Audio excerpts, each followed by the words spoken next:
തിരൂരെന്ന് പറയുന്ന മലപ്പുറം ജില്ലയിൽ ഒരു സ്ഥലത്ത് ട്രെയിന് കയറാൻ വേണ്ടിയിട്ട് ഒരു സഹോദരൻ ജനറൽ കമ്പാർട്ട്മെന്റിൽ ഓടിക്കയറുമ്പോ കാല് സ്ലിപ്പായിട്ട് ട്രെയിനിന്റെ താഴേക്ക് വീണത് കഴിഞ്ഞ ആഴ്ചയാണ്. ട്രെയിനിന്റെ ചക്രങ്ങൾ അദ്ദേഹത്തിന്റെ ശരീരത്തിലൂടെ കയറി ഇറങ്ങിയപ്പോ അയാളുടെ ശരീരം ഛിന്ന ഭിന്നമായി. പത്രത്തിൽ വന്നിരുന്നു, സോഷ്യൽ മീഡിയയിൽ വന്നിരുന്നു ആ വാർത്ത. ആ യുവാവിന്റെ ശരീരം ട്രെയിനിന്റെ അടിയിൽ നിന്ന് വാരി പൊത്തി പുറത്തേക്ക് എടുത്തപ്പോ പോക്കറ്റിൽ നിന്ന് ലൈസൻസ് നോക്കിയപ്പോ വയസ്സ് 24 അദ്ദേഹം തന്റെ കയ്യിലുണ്ടായിരുന്ന ബാഗിൽ മിഠായി പൊതിയലുണ്ട്, അദ്ദേഹത്തിന്റെ അയൺ ചെയ്ത ഡ്രസ്സുകളുണ്ട്. അദ്ദേഹത്തിന്റെ ശരീരത്തിൽ ആ ട്രെയിന് കയറി ഇറങ്ങിയ സമയത്തും ആ പുറത്തേക്കെടുത്ത് ആ പ്ലാറ്റ്ഫോമിലായ ബ്ലഡുമൊക്കെ കുറച്ച് സ്ത്രീകൾ വന്ന് വെള്ളം ഒഴിച്ച് വൃത്തിയാക്കി. അവിടെ അങ്ങനെ ഒരു മരണം നടന്നു എന്ന് പോലും അറിയാത്ത രൂപത്തിൽ ഈ പടന്ന മുസഹാജി മുക്കി കോട്ടയന്ത റോഡിലെ ഈ സിലൈ സെന്ററിലേക്ക് നമ്മൾ എത്തിയല്ലോ. ഇവിടെ എത്തുന്ന ഒരു വേള ഒരു പക്ഷെ നമുക്ക് അറിയില്ലായിരിക്കും എന്റെ മരണം ഇവിടെ നിന്നാണോ എന്ന്. അതുകൊണ്ട് നമ്മൾ ഇങ്ങോട്ട് വന്നത്. ഒരുപക്ഷെ നമ്മൾ എന്നും യാത്ര ചെയ്യുന്ന, എന്നും സഞ്ചരിച്ചു പോകുന്ന സ്ഥലത്ത് വെച്ചായിരിക്കും നമ്മുടെ മരണം അല്ലാഹു ഒരുക്കി വെച്ചിട്ടുണ്ടാവുക. ഇങ്ങനെ നമ്മോട് ചോദിച്ചിട്ടല്ല ഇവിടെ ഒന്നും നടക്കുന്നത്, ഒന്നും സംഭവിക്കുന്നത്. ജനിച്ചതും അങ്ങനെ തന്നെ, മരിക്കുന്നതും അങ്ങനെ തന്നെ. പക്ഷെ ഇതിന്റെ ഇടയിൽ നമ്മൾക്ക് ചെയ്തു തീർക്കാനുള്ള കുറച്ച് ഡ്യൂട്ടികളാണ് അള്ളാഹു നമ്മെ ഏൽപ്പിച്ചിട്ടുള്ളത്. അതാണ് അള്ളാഹുവിനെ കുറിച്ചുള്ള ഭയം, അവരെ കുറിച്ചുള്ള പ്രതീക്ഷ. അത് നമ്മുടെ ജീവിതത്തിൽ വേണമെന്ന് പറഞ്ഞു. യുദ്ധം നടന്നുകൊണ്ടിരിക്കുമ്പോ യുദ്ധഭൂമിയിലൂടെ ഒരു സ്ത്രീ ഇങ്ങനെ ബേജാറായിട്ട് ഓടുകയാണ്, ഭയങ്കര ബേജാറായിട്ട് ഓടുകയാണ്. ആ സമയത്ത് ആ സ്ത്രീയുടെ ബേജാറ് കണ്ടിട്ട് സ്വഹാബികളോട് മഹാനായ നബി സല്ലല്ലാഹു അലൈഹി വസല്ലം ചോദിക്കുന്നുണ്ട്, എന്തിനാണ് ആ സ്ത്രീ ഓടുന്നത് നിങ്ങൾക്ക് മനസ്സിലായോ? എന്തിനാണ് ആ സ്ത്രീ ഓടുന്നത് നിങ്ങൾക്ക് മനസ്സിലായോ? അപ്പൊ അല്ലാഹുവിന്റെ റസൂലുടെ സഹാബികൾ പറഞ്ഞു, ഇല്ല. അവസാനം അള്ളാഹുവിന്റെ റസൂൽ പറയുന്നുണ്ട്, ആ സ്ത്രീയുടെ എല്ലാമായ മകൻ യുദ്ധഭൂമിയിൽ നഷ്ടപ്പെട്ടിരിക്കുകയാണ്, മുല കുടിക്കുന്ന കുട്ടിയാണ്. ആ കുട്ടിയെ അന്വേഷിച്ചുള്ള യാത്രയിൽ അവസാനം ആ സ്ത്രീക്ക് ആ കുട്ടിയെ ലഭിക്കുകയും ആ കുട്ടിയെ കിട്ടിയ സന്തോഷത്തിൽ തന്റെ കുട്ടിയെ നെഞ്ചോട് ചേർത്ത് പിടിച്ചുകൊണ്ട് മുലപ്പാല് കൊടുക്കുകയൊക്കെ ചെയ്യണം. ഇതൊരു വേള നിങ്ങൾ കേട്ടതാകാം. നമ്മളെ വിഷയവുമായി ബന്ധപ്പെട്ടത് കൊണ്ടാണ് ഞാൻ സൂചിപ്പിക്കുന്നത്. അല്ലാഹുവിന്റെ റസൂലിന്റെ ചോദ്യം എന്തായിരുന്നു? ആ സ്ത്രീ ആ കുട്ടിയെ തീയിലേക്ക് എറിയുമോ എന്നാണ്. എന്താ ചോദിച്ചത്? ആ സ്ത്രീ ആ കുട്ടിയെ കത്തുന്ന തീയിലേക്ക് വലിച്ചെറിയുമോ? ഏത് കുട്ടിയെ? എന്തിനു വേണ്ടിയിട്ടാണോ ബേജാറായി ഓടി നടന്നിരുന്നത്? ഏതൊരു കുട്ടിയെ കിട്ടിയിട്ടാണോ തന്നെ നെഞ്ചോട് ചേർത്ത് പിടിച്ച് പാല് കൊടുത്തത്, ആ കുട്ടിയെ തീയിലേക്ക് എറിയോ? അല്ലാഹുവിന്റെ റസൂലിന്റെ ഇടിവെട്ട് ചോദ്യം. ആ സമയത്ത് നബി സല്ലല്ലാഹു അലൈഹി വസല്ലം പറഞ്ഞ, നബിയുടെ സ്വഹാബികൾ പറഞ്ഞത് എന്താ? നബിയെ, ആ സ്ത്രീക്ക് അതിന് സാധ്യമല്ല നബിയെ എന്ന് പറഞ്ഞു. ഇതുപോലെയാണ് അല്ലാഹു സുബ്ഹാനഹു വ തആലയുടെ സ്നേഹം അവന്റെ അടിമകളോട്. ഒരു വേള ഇതിനേക്കാൾ അധികം സ്നേഹം അല്ലാഹുവിന് നമ്മളോടുണ്ട് എന്നാണ്. ഇത് ഞാൻ പറഞ്ഞത് എന്തിനാ? ഒരു വിശ്വാസി ഒരിക്കലും നിരാശരാകേണ്ടവരല്ല എന്ന് പറയാനാണ്. എന്ത് അപാകതകൾ നമ്മളിൽ പിണഞ്ഞിട്ടുണ്ടെങ്കിലും അള്ളാഹുവിലേക്ക് കൈകൾ ഉയർത്തി മടങ്ങാൻ നമ്മൾ തയ്യാറാണോ? അള്ളാഹു നമുക്ക് പുറത്തു തരാൻ സന്നദ്ധനാണ്. അള്ളാഹുവിനുള്ള പ്രതീക്ഷ അതാണ്. അള്ളാഹു നമുക്ക് പുറത്തു തരുമെന്നുള്ള വാഗ്ദാനം നമുക്ക് തന്നിട്ടുണ്ടോ? അള്ളാഹു ഒരിക്കലും അത് ലംഘിക്കൂല. വിശുദ്ധ ഖുർആനിൽ ഏറ്റവും സമാധാനം നൽകുന്ന ഒരു ആയത്ത് ഏതാണെന്നറിയോ? നിങ്ങൾ ഖുർആന്റെ ആയത്തുകളിലൂടെ കടന്നു പോകുന്ന ആളുകളാണ്, ഖുർആൻ പഠിതാക്കളാണ് ഇവിടെ ഇരിക്കുന്ന അധികം ആളുകളും. പക്ഷെ കേവലം പാരായണത്തിനപ്പുറം വിശുദ്ധ ഖുർആൻ എന്ന് പറയുന്ന മഹാവേദഗ്രന്ഥം അർത്ഥമറിഞ്ഞ് തഫ്സീറൊക്കെ പഠിച്ച് നമ്മളിങ്ങനെ മുന്നോട്ട് പോകുമ്പോ ഖുർആനിന്റെ അത്ഭുതങ്ങൾ നമ്മൾക്ക് ഇങ്ങനെ കാണാൻ കഴിയും. അതിൽ ഏറ്റവും പ്രതീക്ഷ നൽകുന്ന ഖുർആനിൽ ഒരായത്താണ് സൂറത്തു സുമറിലെ ഒരായത്ത്. ഖുൽ യാ ഇബാദിയല്ലദീന അസ്റഫു അലാ അൻഫുസിഹിം ലാ തഖ്നതൂ മിർ റഹ്മത്തില്ലാഹ് ഇന്നല്ലാഹ യഗ്ഫിറുദ് ദുനൂബ ജമീഅ ഇന്നഹു ഹുവൽ ഗഫൂറുർ റഹീം. ഇതാണ് അത്ര ഖുർആനിലെ ഏറ്റവും സമാധാനം നൽകുന്ന ആയത്ത്. എന്താണ് അല്ലാഹു പറഞ്ഞത്? ഖുൽ യാ ഇബാദിയല്ലദീന അസ്റഫു അലാ അൻഫുസിഹിം ലാ തഖ്നതൂ മിർ റഹ്മത്തില്ലാഹ്. അല്ലാഹുവിന്റെ അടിമകളെ, എന്റെ അടിമകളെ, എന്റെ കാരുണ്യത്തെ കുറിച്ച് നിങ്ങൾ നിരാശപ്പെട്ടു പോകരുത് എന്നാണ്. എന്താണ് അല്ലാഹുവിന്റെ കാരുണ്യം? നിങ്ങൾ എത്ര തന്നെ പാപങ്ങൾ ചെയ്തു കഴിഞ്ഞാലും അത് ഞാൻ നിങ്ങൾക്ക് പുറത്തു തരും എന്ന് അല്ലാഹു പറയാൻ. ഇതാണ് പ്രതീക്ഷ. അതുകൊണ്ട് ഇന്നത്തെ ക്ലാസ് കഴിഞ്ഞിട്ട് നമുക്കുള്ള പ്രധാന ഡ്യൂട്ടി എന്താണ്? അള്ളാഹുവിനോട് ആത്മാർത്ഥമായി നമ്മൾ പ്രാർത്ഥിക്കുകയാണ്, അള്ളാഹുവേ നീ എനിക്ക് പുറത്തു തരണമേ എന്ന്. അത് പ്രതീക്ഷയോടുകൂടി റബ്ബിലേക്ക് കൈകൾ ഉയർത്തിയാൽ അള്ളാഹു നമുക്ക് പുറത്തു തരും. ഇനി ഞാൻ എന്റെ പ്രിയപ്പെട്ട സഹോദരിമാർക്ക്, നിങ്ങൾ ശരിക്കും ശ്രദ്ധിക്കുന്ന ആളുകളാണെങ്കിൽ പഠന വിധേയമാക്കാൻ ഒരു കാര്യം പറഞ്ഞുതരാം. ഈ പ്രതീക്ഷ എന്ന് പറഞ്ഞു കഴിഞ്ഞാല് നമ്മളിങ്ങനെ സന്തോഷത്തോടെ ഇരിക്കുമ്പോൾ കിട്ടുന്ന സൗഭാഗ്യങ്ങളിലുള്ള പ്രതീക്ഷയല്ല. ഇപ്പൊ അൽഹംദുലില്ലാഹ് കുഴപ്പമില്ലാതെ ജീവിതം ഇങ്ങനെ പോകുന്നുണ്ട്. പട്ടിണിയില്ല, കടങ്ങളില്ല, രോഗങ്ങളില്ല, വലിയ പ്രശ്നങ്ങളൊന്നും ഇല്ലാതെ ഇങ്ങനെ പോകുന്നുണ്ട്. ആ സമയത്തുണ്ടാകുന്ന പ്രതീക്ഷയെ കുറിച്ചല്ല പറയുന്നത്. ജീവിതത്തിൽ വലിയ ദുരന്തങ്ങൾക്ക് മുമ്പിൽ നമ്മൾ ചെന്ന് നിൽക്കുമ്പോഴും ഈ പ്രതീക്ഷ നമുക്ക് വേണം. ഏതുപോലെ? നബി സല്ലല്ലാഹു അലൈഹി വസല്ലമയുടെ ജീവിതത്തിലെ ഏറ്റവും പരീക്ഷണ വേളയായിരുന്നു ഏത്? മക്കയിൽ നിന്ന് മദീനയിലേക്ക് ഹിജറ പോയ വേള. അത് ഞാൻ വിശദീകരിക്കുന്നില്ല, നമുക്കൊക്കെ അറിയാം. ആ ഹിജറ പോയ സമയത്ത് എന്തായിരുന്നു അള്ളാഹുവിന്റെ റസൂലിന്റെ മനസ്സിലുണ്ടാവുക? അവിടെ നമ്മളാണ് എന്താ അവസ്ഥ? വീട് വിട്ടു പോവുകയാണ്. നമുക്ക് വീടുണ്ട് അല്ലെ? നാട്ടില് ആദർശം അനുസരിച്ച് ജീവിക്കാൻ കഴിയാതെ നമ്മൾ വീട് വിട്ടു പോവാ, കുടുംബക്കാരെ വിട്ടു പോവാ, സമ്പത്ത് വരെ അവിടെ പിടിച്ചു വെച്ച് ജീവനും കൊണ്ട് മറ്റൊരു നാട്ടിലേക്ക് പോവാ. ഇങ്ങനെയുള്ളൊരു മനുഷ്യന്റെ മനസ്സെന്താണ്? ഇപ്പോഴും ഇല്ലേ ഫലസ്തീനികളായ ഒരുപാട് ആളുകള് നാട്ടിൽ ജീവിക്കാൻ കഴിയാതെ പലായനം ചെയ്തു പോകുന്നില്ലേ?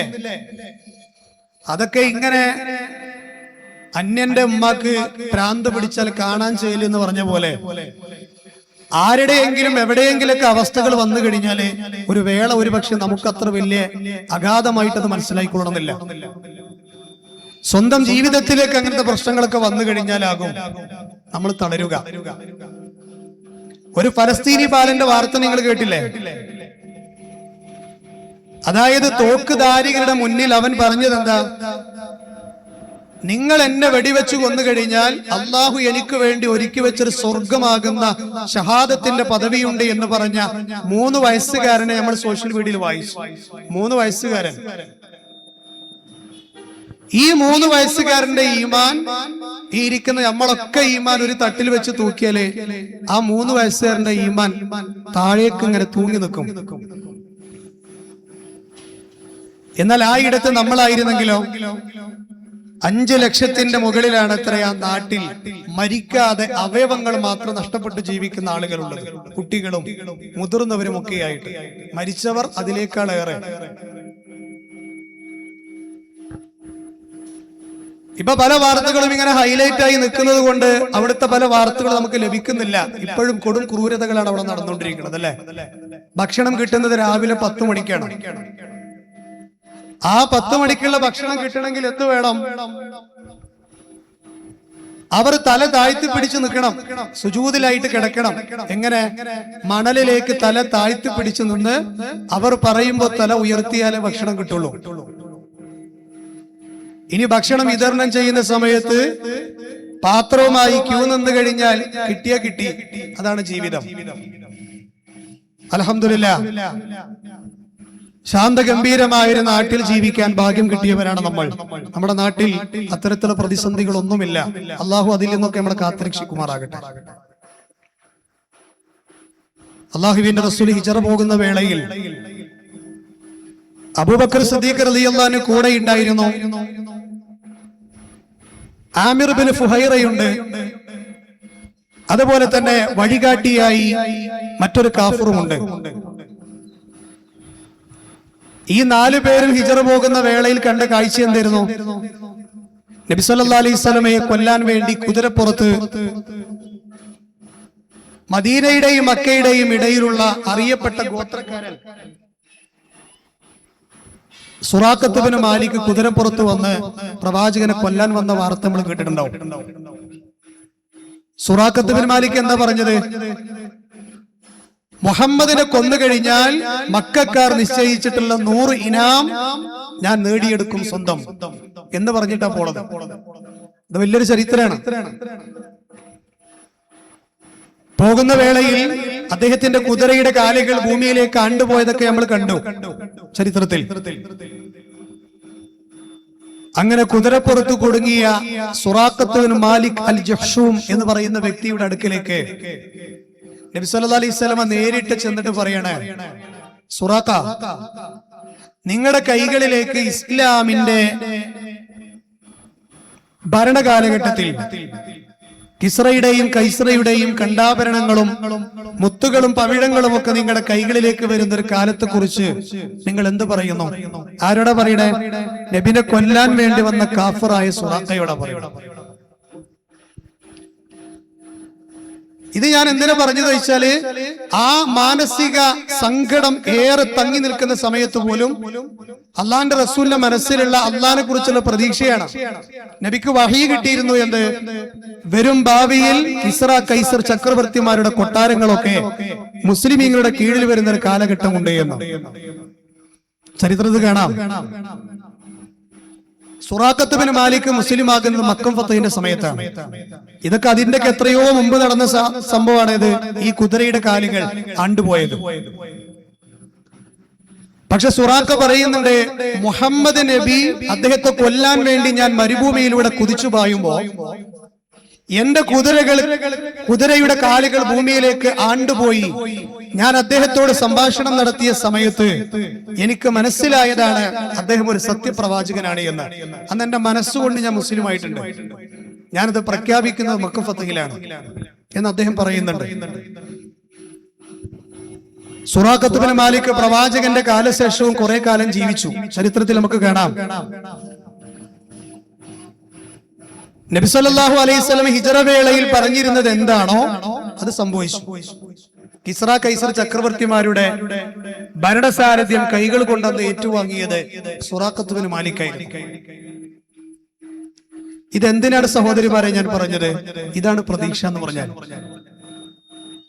എത്ര വലിയ ദുരന്തങ്ങൾക്ക് മുന്നിൽ നമ്മൾ ചെന്ന് നിന്നാലും നമ്മുടെ പ്രതീക്ഷകൾ അസ്തമിച്ചു പോകില്ല എന്നർത്ഥം. യാക്കൂബ് നബി അലൈഹി സ്വലാത്തു വസ്സലാമയുടെ ചരിത്രത്തിൽ നമുക്ക് കാണാം. സൂറത്ത് യൂസുഫ് പഠിക്കുന്ന ആളുകൾ ഈ കൂട്ടത്തിലുണ്ട്.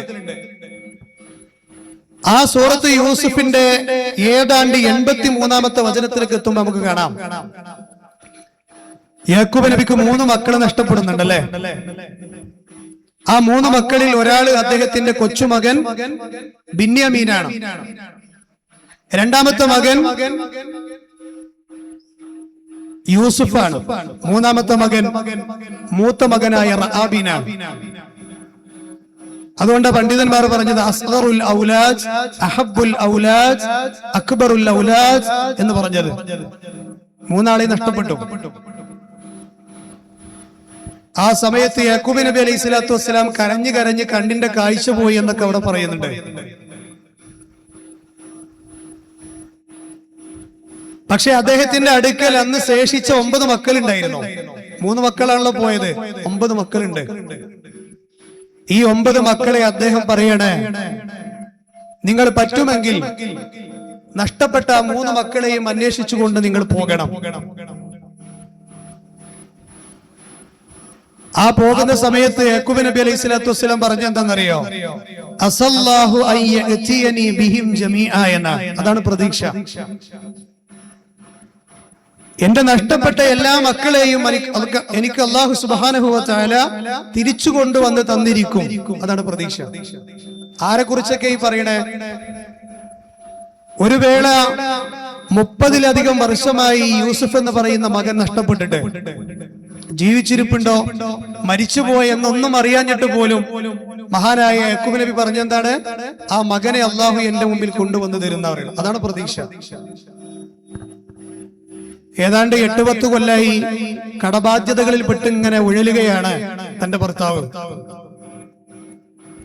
കുറെ കാലങ്ങളായിട്ട് ബാക്ക് പെയിൻ ഉണ്ട്, മാറുന്നില്ല. കുറെ കാലങ്ങളായിട്ട് മാറാത്ത മൈഗ്രെയിൻ, കുറെ കാലമായിട്ട് മാറാത്ത അസ്വസ്ഥതകൾ, കുറെ കാലങ്ങളായിട്ട് മാറാത്ത പരീക്ഷണങ്ങൾ. ഈ പരീക്ഷണങ്ങൾക്ക് നടുവിൽ നിൽക്കുന്ന വിശ്വാസികളായ നമ്മുടെ നിലപാടെന്താ?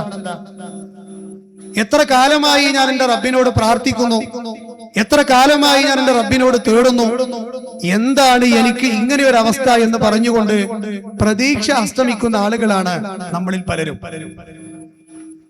അല്ലേ? എനിക്ക് പറയാൻ പറ്റുമെന്നറിയില്ല, അതിന് അവകാശമുണ്ടോ എന്നും അറിയില്ല. എന്നാലും ഞാൻ പറയാണ്, ഇസ്ലാമിക ചരിത്രത്തിൽ കഴിഞ്ഞുപോയ ലോകത്തറിയപ്പെട്ട 7 കർമ്മശാസ്ത്ര പണ്ഡിതന്മാരിൽ ഒരാളാണ് ഉർവത്ത് ബിൻ സുബൈർ. അദ്ദേഹത്തിന്റെ 55-ാമത്തെ വയസ്സിൽ അദ്ദേഹത്തിന്റെ കാല് മുറിച്ചു, പഴുപ്പ് ബാധിച്ചിട്ട്. ആ സമയത്ത് ഉർവത്ത് ബിൻ സുബൈർ പറഞ്ഞെന്താണെന്നറിയോ? എന്റെ മുറിച്ചെടുത്ത കാല് എന്നെ ഒന്ന് കാണിക്കണമെന്നാണ്. ആ മുറിച്ചെടുത്ത കാല് അദ്ദേഹത്തിന്റെ മുന്നിൽ കൊണ്ടുപോയി കാണിച്ചു കൊടുത്തപ്പോ ഉർവത്ത് ബിൻ സുബൈർ എന്ന് പറയുന്ന വ്യക്തി ആ കാല് തന്റെ മുന്നിൽ വെച്ചിട്ട് പറഞ്ഞൊരു വാക്കുണ്ട്: 55 കൊല്ലമായി എന്നെ ഈ കാലിൽ എണീപ്പിച്ച റബ്ബേ, നിനക്കാകുന്നു സർവസ്തുതിയും എന്നാണ്. ഉർവത്ത് ബിൻ സുബൈറിന്റെ ഭാഗത്ത് നമ്മളാണ് എന്താ പറയാ? എന്റെ എല്ലാം പോയി, കാലുമില്ല, ഞാൻ എന്തിനാ ജീവിക്കണെന്ന് നമ്മൾ പറയാം. ഉർവത്ത് ബിൻ സുബൈർ പറഞ്ഞെന്താണ്? 55 കൊല്ലം എന്റെ ഈ കാലിൽ നീ എന്നെ നടത്തിയല്ലോ, അതാണ് പ്രതീക്ഷ. മാത്രമല്ല അത്ര കൂടി പറഞ്ഞു, അദ്ദേഹം ആ ഹോസ്പിറ്റലിൽ നിന്ന്, അന്നത്തെ ഹോസ്പിറ്റൽ സംവിധാനം എന്താണോ അവിടെ വിട്ടു പോകുന്ന സമയത്ത് അദ്ദേഹത്തിന്റെ കാതിലേക്ക് ഒരു വാർത്ത വന്നു: നിങ്ങളുടെ 6 മക്കളിൽ ഒരു മകൻ ഉയർന്ന ബിൽഡിങ്ങിന്റെ മുകളിൽ നിന്ന് താഴേക്ക് വീണ് മരണപ്പെട്ടിരിക്കുന്നു എന്ന് പറഞ്ഞു. ചെറിയ മകൻ. ആ സമയത്ത് മഹാനായ ഉർവത്ത് ബിൻ സുബൈർ പറഞ്ഞ വാക്ക് അൽഹംദുലില്ലാ എന്നാണ്. ആ സമയത്ത് മഹാനായ ഉർവത്ത് ബിൻ സുബൈറിനോട് ആളുകൾ ചോദിച്ചു, നിങ്ങളുടെ മകൻ മരിച്ചിട്ട് നിങ്ങൾ അൽഹംദുലില്ലായാണോ പറയുന്നത്? അദ്ദേഹം പറഞ്ഞു, 2 കാര്യങ്ങൾ കൊണ്ടാണ് ഞാൻ അൽഹംദുലില്ലാ പറഞ്ഞത്. ഞാൻ അതുകൊണ്ടാണ് പറഞ്ഞത്, ഇതൊക്കെ നമുക്ക് പറയാൻ അവകാശം ഉണ്ടോ എന്ന് എനിക്കറിയില്ല.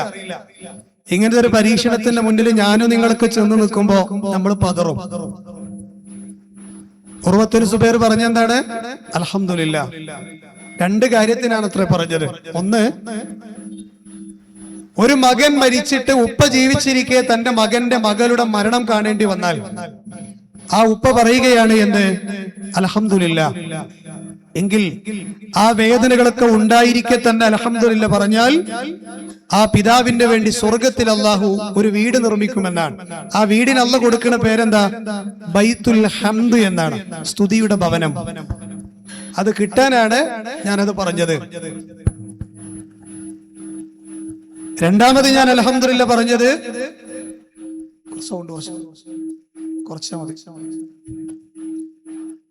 രണ്ടാമത് ഞാൻ അൽഹംദുലില്ലാ പറഞ്ഞ എന്തിനാ? എനിക്ക് അല്ലാഹു 6 മക്കളെയാണ് തന്നിട്ടുള്ളത്. അതിൽ ഒരാളെയല്ലേ അല്ലാഹു തിരിച്ചു കൊണ്ടുപോയത്, ബാക്കി 5 ആളെ എനിക്ക് തന്നല്ലോ എന്നാണ്. ഇതായിരുന്നു മുൻഗാമികളുടെ പ്രതീക്ഷ റബ്ബിനെ കുറിച്ച്. അതിന് എന്ത് വേണമെന്നറിയോ? അള്ളാഹുവിനെ കുറിച്ച് നമ്മൾ നന്നായി പഠിക്കുക. എന്നാണ് ഞാൻ ഒരാളെ വാട്സപ്പ് സ്റ്റാറ്റസ് കണ്ടത് എന്താണെന്നറിയോ? എല്ലാറ്റിനും കഴിയുന്ന, എല്ലാം അറിയുന്ന, എല്ലാം കാണുന്ന, ഞാൻ ചോദിച്ചു കഴിഞ്ഞാൽ അത് തരാൻ കഴിയുന്ന റബ്ബിന്റെ അടിമയാണ് ഞാൻ, പിന്നെ ഞാൻ എന്തിനാണ് നിരാശപ്പെടുന്നത് എന്നാണ്. അതുകൊണ്ട് അള്ളാഹുവിനെ ആഴത്തിൽ പഠിച്ചൊരു വിശ്വാസി ഒരിക്കലും ആത്മഹത്യയെ കുറിച്ച് ചിന്തിക്കൂല. പ്രതീക്ഷ അസ്തമിക്കൂല, ഡിപ്രഷൻ ബാധിക്കില്ല. അവൻ എപ്പോഴും പരീക്ഷണങ്ങളുടെ മുമ്പിൽ പതറാതെ ഉറച്ചു നിൽക്കും. അതാണ് യാക്കൂബ് നബി അലൈഹി സ്വലാത്തു വസ്സലാം മക്കളോട് പറഞ്ഞത്, വലാ തൈഅസു. ഞാൻ നിങ്ങളുടെ മുമ്പിൽ ഓതിയ ആദ്യ ആയത്തേതാണ്. വലാ തൈഅസു എന്ന് പറഞ്ഞാൽ നിങ്ങൾ നിരാശപ്പെടരുത് എന്നാണ് മക്കളോട് പറഞ്ഞു കൊടുക്കുന്നത്. നമ്മളെ മക്കൾക്ക് ഇങ്ങനെ പറഞ്ഞു കൊടുക്കാൻ നമുക്ക് പറ്റണം. അടുത്ത മാസം സ്കൂൾ തുറക്കുകയാണ്. അതുകൊണ്ട് എന്തൊക്കെയാണ് മകനെ നിനക്ക് വേണ്ടത്, മോളെ നിനക്ക് വേണ്ടത്, എന്തൊക്കെയാണ് ഇനി കരുതേണ്ടത്, ഭാവിയിൽ എന്തൊക്കെയാണ് നീ ആകേണ്ടത്, ആരോഗ്യപരമായി നീ ശ്രദ്ധിക്കേണ്ടത് എന്തൊക്കെയാണ്, ദുനിയാവിന്റെ കാര്യങ്ങൾ നന്നായി നമ്മൾ ഉപദേശിച്ചു കൊടുക്കുന്നുണ്ടല്ലേ. വേണ്ടെന്നല്ല പറയണത്. നമ്മുടെ നാട്ടിലത്തെ കാഫറുകളും ചെയ്യുന്നുണ്ട്, നമ്മുടെ നാട്ടിലത്തെ നിരീശ്വരവാദികളും ചെയ്യുന്നുണ്ട്. മക്കൾക്ക് വേണ്ടി നല്ല സ്കൂൾ കാണിച്ചു കൊടുക്കുന്നുണ്ട്, അവിടെ പഠിപ്പിക്കുന്നുണ്ട്, നല്ല യൂണിഫോം വാങ്ങിക്കൊടുക്കുന്നുണ്ട്, ബുക്സ് വാങ്ങിക്കൊടുക്കുന്നുണ്ട്, ബാഗ് വാങ്ങിക്കൊടുക്കുന്നുണ്ട്, ഫീസ് പറയുന്നതിന് മുമ്പ് തന്നെ കൊടുക്കുന്നുണ്ട്. ഇതൊക്കെ നമ്മുടെ നാട്ടിലത്തെ എല്ലാ മനുഷ്യന്മാരും ചെയ്യുന്നുണ്ട്. പക്ഷെ ഈ ഇരിക്കുന്ന മഫ്തധാരികളായ, പർദ്ദധാരികളായ ഓരോ ആളുകളും ശ്രദ്ധിക്കേണ്ട കാര്യം, നമ്മൾ അവരിൽ നിന്ന് വ്യത്യസ്തരാകുന്നത് എവിടെയാണ്? ഇങ്ങനെയുള്ള വാക്ക് പറഞ്ഞു കൊടുക്കുമ്പോഴാ. എന്താ പറഞ്ഞു കൊടുക്കേണ്ടത്? വലാ തൈഅസു എന്നാണ്. വലാ തൈഅസു എന്ന് പറഞ്ഞാൽ നിങ്ങൾ നിരാശപ്പെടരുത്, നിങ്ങൾ നിരാശപ്പെടരുത്. എന്തിനെ കുറിച്ച്? മിർ റൗഹില്ല എന്നാണ്. ആരാ പറഞ്ഞത്? യാക്കൂബ് നബി അലൈഹിസ്സലാം മക്കളോട് പറഞ്ഞു കൊടുക്കുകയാണ്, മക്കളെ നിങ്ങൾ അള്ളാഹുവിന്റെ റൗഹിനെ കുറിച്ച് നിരാശപ്പെട്ടു പോകാൻ പാടില്ല. എന്താ റൗഹ് എന്ന് പറഞ്ഞാൽ? രണ്ടർത്ഥമുള്ളേ. ഒന്ന് കാരുണ്യം, മറ്റൊന്ന് അള്ളാഹുവിന്റെ ആശ്വാസം. റാഹത്ത് എന്ന് കേട്ടിട്ടില്ലേ? റൗഹ് എന്ന് പറഞ്ഞാൽ അങ്ങനെ ഒരു അർത്ഥമുണ്ട്, കാരുണ്യം എന്നും അർത്ഥമുണ്ട്. മുഫസ്സിറുകളിൽ രണ്ടർത്ഥവും കൊടുത്തിട്ടുണ്ട്. അപ്പൊ രണ്ടിലും നിരാശപ്പെട്ടു പോകാൻ പാടില്ല. ഇന്നഹു ലാ യൈഅസു മിർ റൗഹില്ല, തീർച്ചയായും അല്ലാഹുവിന്റെ കാരുണ്യത്തിൽ പ്രതീക്ഷ അസ്തമിക്കുകയില്ല. ആർക്കല്ലാതെ? ഇല്ലൽ ഖൗമുൽ കാഫിറൂൻ, നിഷേധികൾക്കല്ലാതെ എന്നാണ് വിശുദ്ധ ഖുർആനിൽ അല്ലാഹു പറയുന്നത്. അതുകൊണ്ട് സഹോദരിമാരെ, ജീവിതത്തിന്റെ എല്ലാ രംഗത്തും നമുക്ക് പ്രതീക്ഷയുള്ളവരായി നമ്മൾ മാറണം എന്നാണ് ഞാൻ പറഞ്ഞതിന്റെ ചുരുക്കം, അല്ലേ? അള്ളാഹുവിന്റെ ആശ്വാസത്തിൽ നിരാശപ്പെടുന്നവരും പ്രതീക്ഷ അസ്തമിക്കുന്നതും ആരാണെന്ന് ചോദിച്ചാൽ അത് ഖവാരിജികളാണെന്ന പണ്ഡിതന്മാർ പറഞ്ഞു. ആരാ ഖവാരിജികൾ? ഖവാരിജികൾ ആരാ? എന്താ നമ്മൾ പറയാ ചോദിച്ചാല്, ഇസ്ലാമിൽ നിന്ന് ഒന്നാമതായി പിഴച്ചുപോയ വിഭാഗമാണ്. ഈ ഉമ്മത്തി 73 വിഭാഗമാവുന്ന റസൂൽ പറഞ്ഞിട്ടുണ്ട്. ആ 73-ൽ ഒന്ന് സ്വർഗത്തിലേക്കാണ്, ബാക്കി 72 പിഴച്ചതാണ്. ആ 72 പിഴച്ച കക്ഷികളിൽ ഒന്നാമതായി പിഴച്ചുപോയ കക്ഷികളാണ് ഖവാരിജികൾ എന്ന് പറയുന്നത്. ആ ഖവാരിജികളെ വിശ്വാസം എന്താണെന്നറിയോ? എന്തെങ്കിലും തെറ്റ് ചെയ്താൽ അവൻ കാഫിറായി പോയി എന്നാണ്. ഒരു കളവ് പറഞ്ഞാൽ കാഫിറായി, ഒരു കളവ് നടത്തിയാൽ കാഫിറായി, ഒരു ഉപദ്രവം ചെയ്താൽ കാഫിറായി. അതുകൊണ്ട് തന്നെ അവർക്ക് അള്ളാഹുവിന്റെ കാരുണ്യത്തെ കുറിച്ച് പ്രതീക്ഷയില്ല. എന്നാൽ ചില ആളുകളുണ്ട്, എന്ത് തെറ്റ് ചെയ്താലും കുഴപ്പമില്ല എന്ന് പറയുന്ന കുറെ ആൾക്കാരുണ്ട്. അള്ളാഹിന്റെ ശിക്ഷയെ പേടിയില്ലാത്ത ആൾക്കാർ, അവരാണ് മുർജിയാക്കൾ. ലാ ഇലാഹ ഇല്ലല്ലാഹ് ചൊല്ലി മുസ്ലിമായോ പിന്നെ എന്ത് തെറ്റ് ചെയ്താലും കുഴപ്പമില്ല എന്നാ. കള്ളുടിക്കാം, വ്യഭിചരിക്കാം, കളവ് പറയാം, പറ്റിക്കാം, വഞ്ചിക്കാം, എന്തും ചെയ്യാം. ഇതിന്റെ രണ്ടിന്റെയും ഇടയിലാണ് വിശ്വാസി. ഏതിന്റെ രണ്ടിന്റെയും? ഖവാരിജിന്റെയും മുർജിയയുടെയും ഇടയിൽ. ഖവാരിജിയാക്കൾ പറഞ്ഞ എന്താ? തെറ്റ് ചെയ്ത കാഫിറാവും. നമ്മളത് പറയണില്ല. തെറ്റ് ചെയ്താൽ അത് അബദ്ധമാണ്, മടങ്ങേണ്ടതാണ്, പക്ഷെ അള്ളാഹ് പുറത്തു തരും എന്നുള്ള പ്രതീക്ഷ വേണം. മുർജിയാക്കൾ പറഞ്ഞ എന്താ? തെറ്റ് ചെയ്താലൊന്നും ഒരു കുഴപ്പമല്ല, അള്ളാഹ് എല്ലാം പുറത്തു തരും, നമ്മൾ തേടിയാലും ഇല്ലെങ്കിലും ലാ ഇലാഹ ഇല്ലല്ലാഹ് വിശ്വസിച്ചാൽ മതി എന്നാ. അല്ല, ഇതിന്റെ രണ്ടിന്റെയും ഇടയിലാണ് നമ്മൾ ഉള്ളത്. അതുകൊണ്ട് ഞാൻ സംസാരം ഇങ്ങനെ ചുരുക്കുമ്പോ, അല്ലാഹു സുബ്ഹാനഹു വ തആലയുടെ പ്രതീക്ഷയിൽ ഒരിക്കലും നമ്മൾ നിരാശപ്പെട്ടു പോകാൻ പാടില്ല എന്ന് നമ്മൾ മനസ്സിലാക്കണം. പക്ഷെ നമ്മൾ ഈ ഇരിക്കുന്ന ആളുകളുണ്ടല്ലോ, ഞാൻ ഇവിടെ ഇരിക്കുന്ന ആളുകൾ ഉദ്ദേശിച്ച് മാത്രമല്ല പറയണേ. ഇനി ഭാവിയിൽ നമ്മുടെ സംസാരം കേൾക്കുന്ന ആളുകളുണ്ടാവും, ലൈവിൽ ഇത് കേൾക്കുന്ന ആളുകളുണ്ടാവും. അവരോടൊക്കെ ഞാൻ ഒരുമിച്ച് പറയാണ്, നമ്മൾ ഈ ഇരിക്കുന്ന നമ്മളൊക്കെ ഇടക്ക് പറഞ്ഞ് പ്രതീക്ഷ അസ്തമിക്കുന്ന ചില വാക്കുകൾ പറയാറില്ലേ? ഉദാഹരണമായിട്ട് പിന്നെ ഞാനിനി നന്നാകുമെന്ന് എനിക്ക് തോന്നുന്നില്ല, ചില ആളുകൾ പറയുന്ന വാക്കാണ്. ചില ആളുകൾ പറയല് നന്നായി ജീവിക്കണമെന്നുണ്ട്, പക്ഷെ എന്റെ സാഹചര്യങ്ങൾ ശരിയല്ല. ചില ആളുകൾ പറയാറുള്ളത് ആരാധനകളിൽ ഒരു ഉത്സാഹവും സമാധാനവും എനിക്ക് കിട്ടുന്നില്ല. ഇപ്പൊ എന്നോട് ഇപ്പോഴത്തെ ഒരാൾ പറഞ്ഞത് നല്ലോണം താടിയൊക്കെ ഉള്ള ഒരു സെൽഫിയായ ഒരാളാണ്. ഞാനൊരു ക്ലാസ് കഴിഞ്ഞ ഒരു ഭാഗത്തു നിന്ന് അങ്ങനെ പോരുന്ന സമയത്ത് പറയണേ, ഉസ്താദ് എനിക്ക് നിസ്കരിക്കാൻ വേണ്ടി നിന്ന് കഴിഞ്ഞാൽ ഒരു സമാധാനമല്ല, മനസ്സ് ഒരു ഭാഗത്ത് നിൽക്കുന്നില്ല, ആകെ ഇങ്ങനെ പാറി പറക്കണെന്ന് പറഞ്ഞത്. നമ്മളെ മനസ്സിനെ നിസ്കാര സമയത്ത് തെറ്റിക്കുന്ന ഒരു ശൈത്താനുണ്ട്. നിസ്കരിക്കാൻ വേണ്ടി നിന്ന് കഴിഞ്ഞാല് മനസ്സിനെ തെറ്റിക്കുന്ന ഒരു ശൈത്താനുണ്ട്. ആ ശൈത്താന്റെ പേരെന്താ കേട്ടിട്ടുണ്ടോ? ഹിൻസിബ് എന്നാണ് ശൈത്താന്റെ പേര്, ഹിൻസിബ്. ആ പിശാചിന്റെ ഡ്യൂട്ടി എന്താണെന്നറിയോ?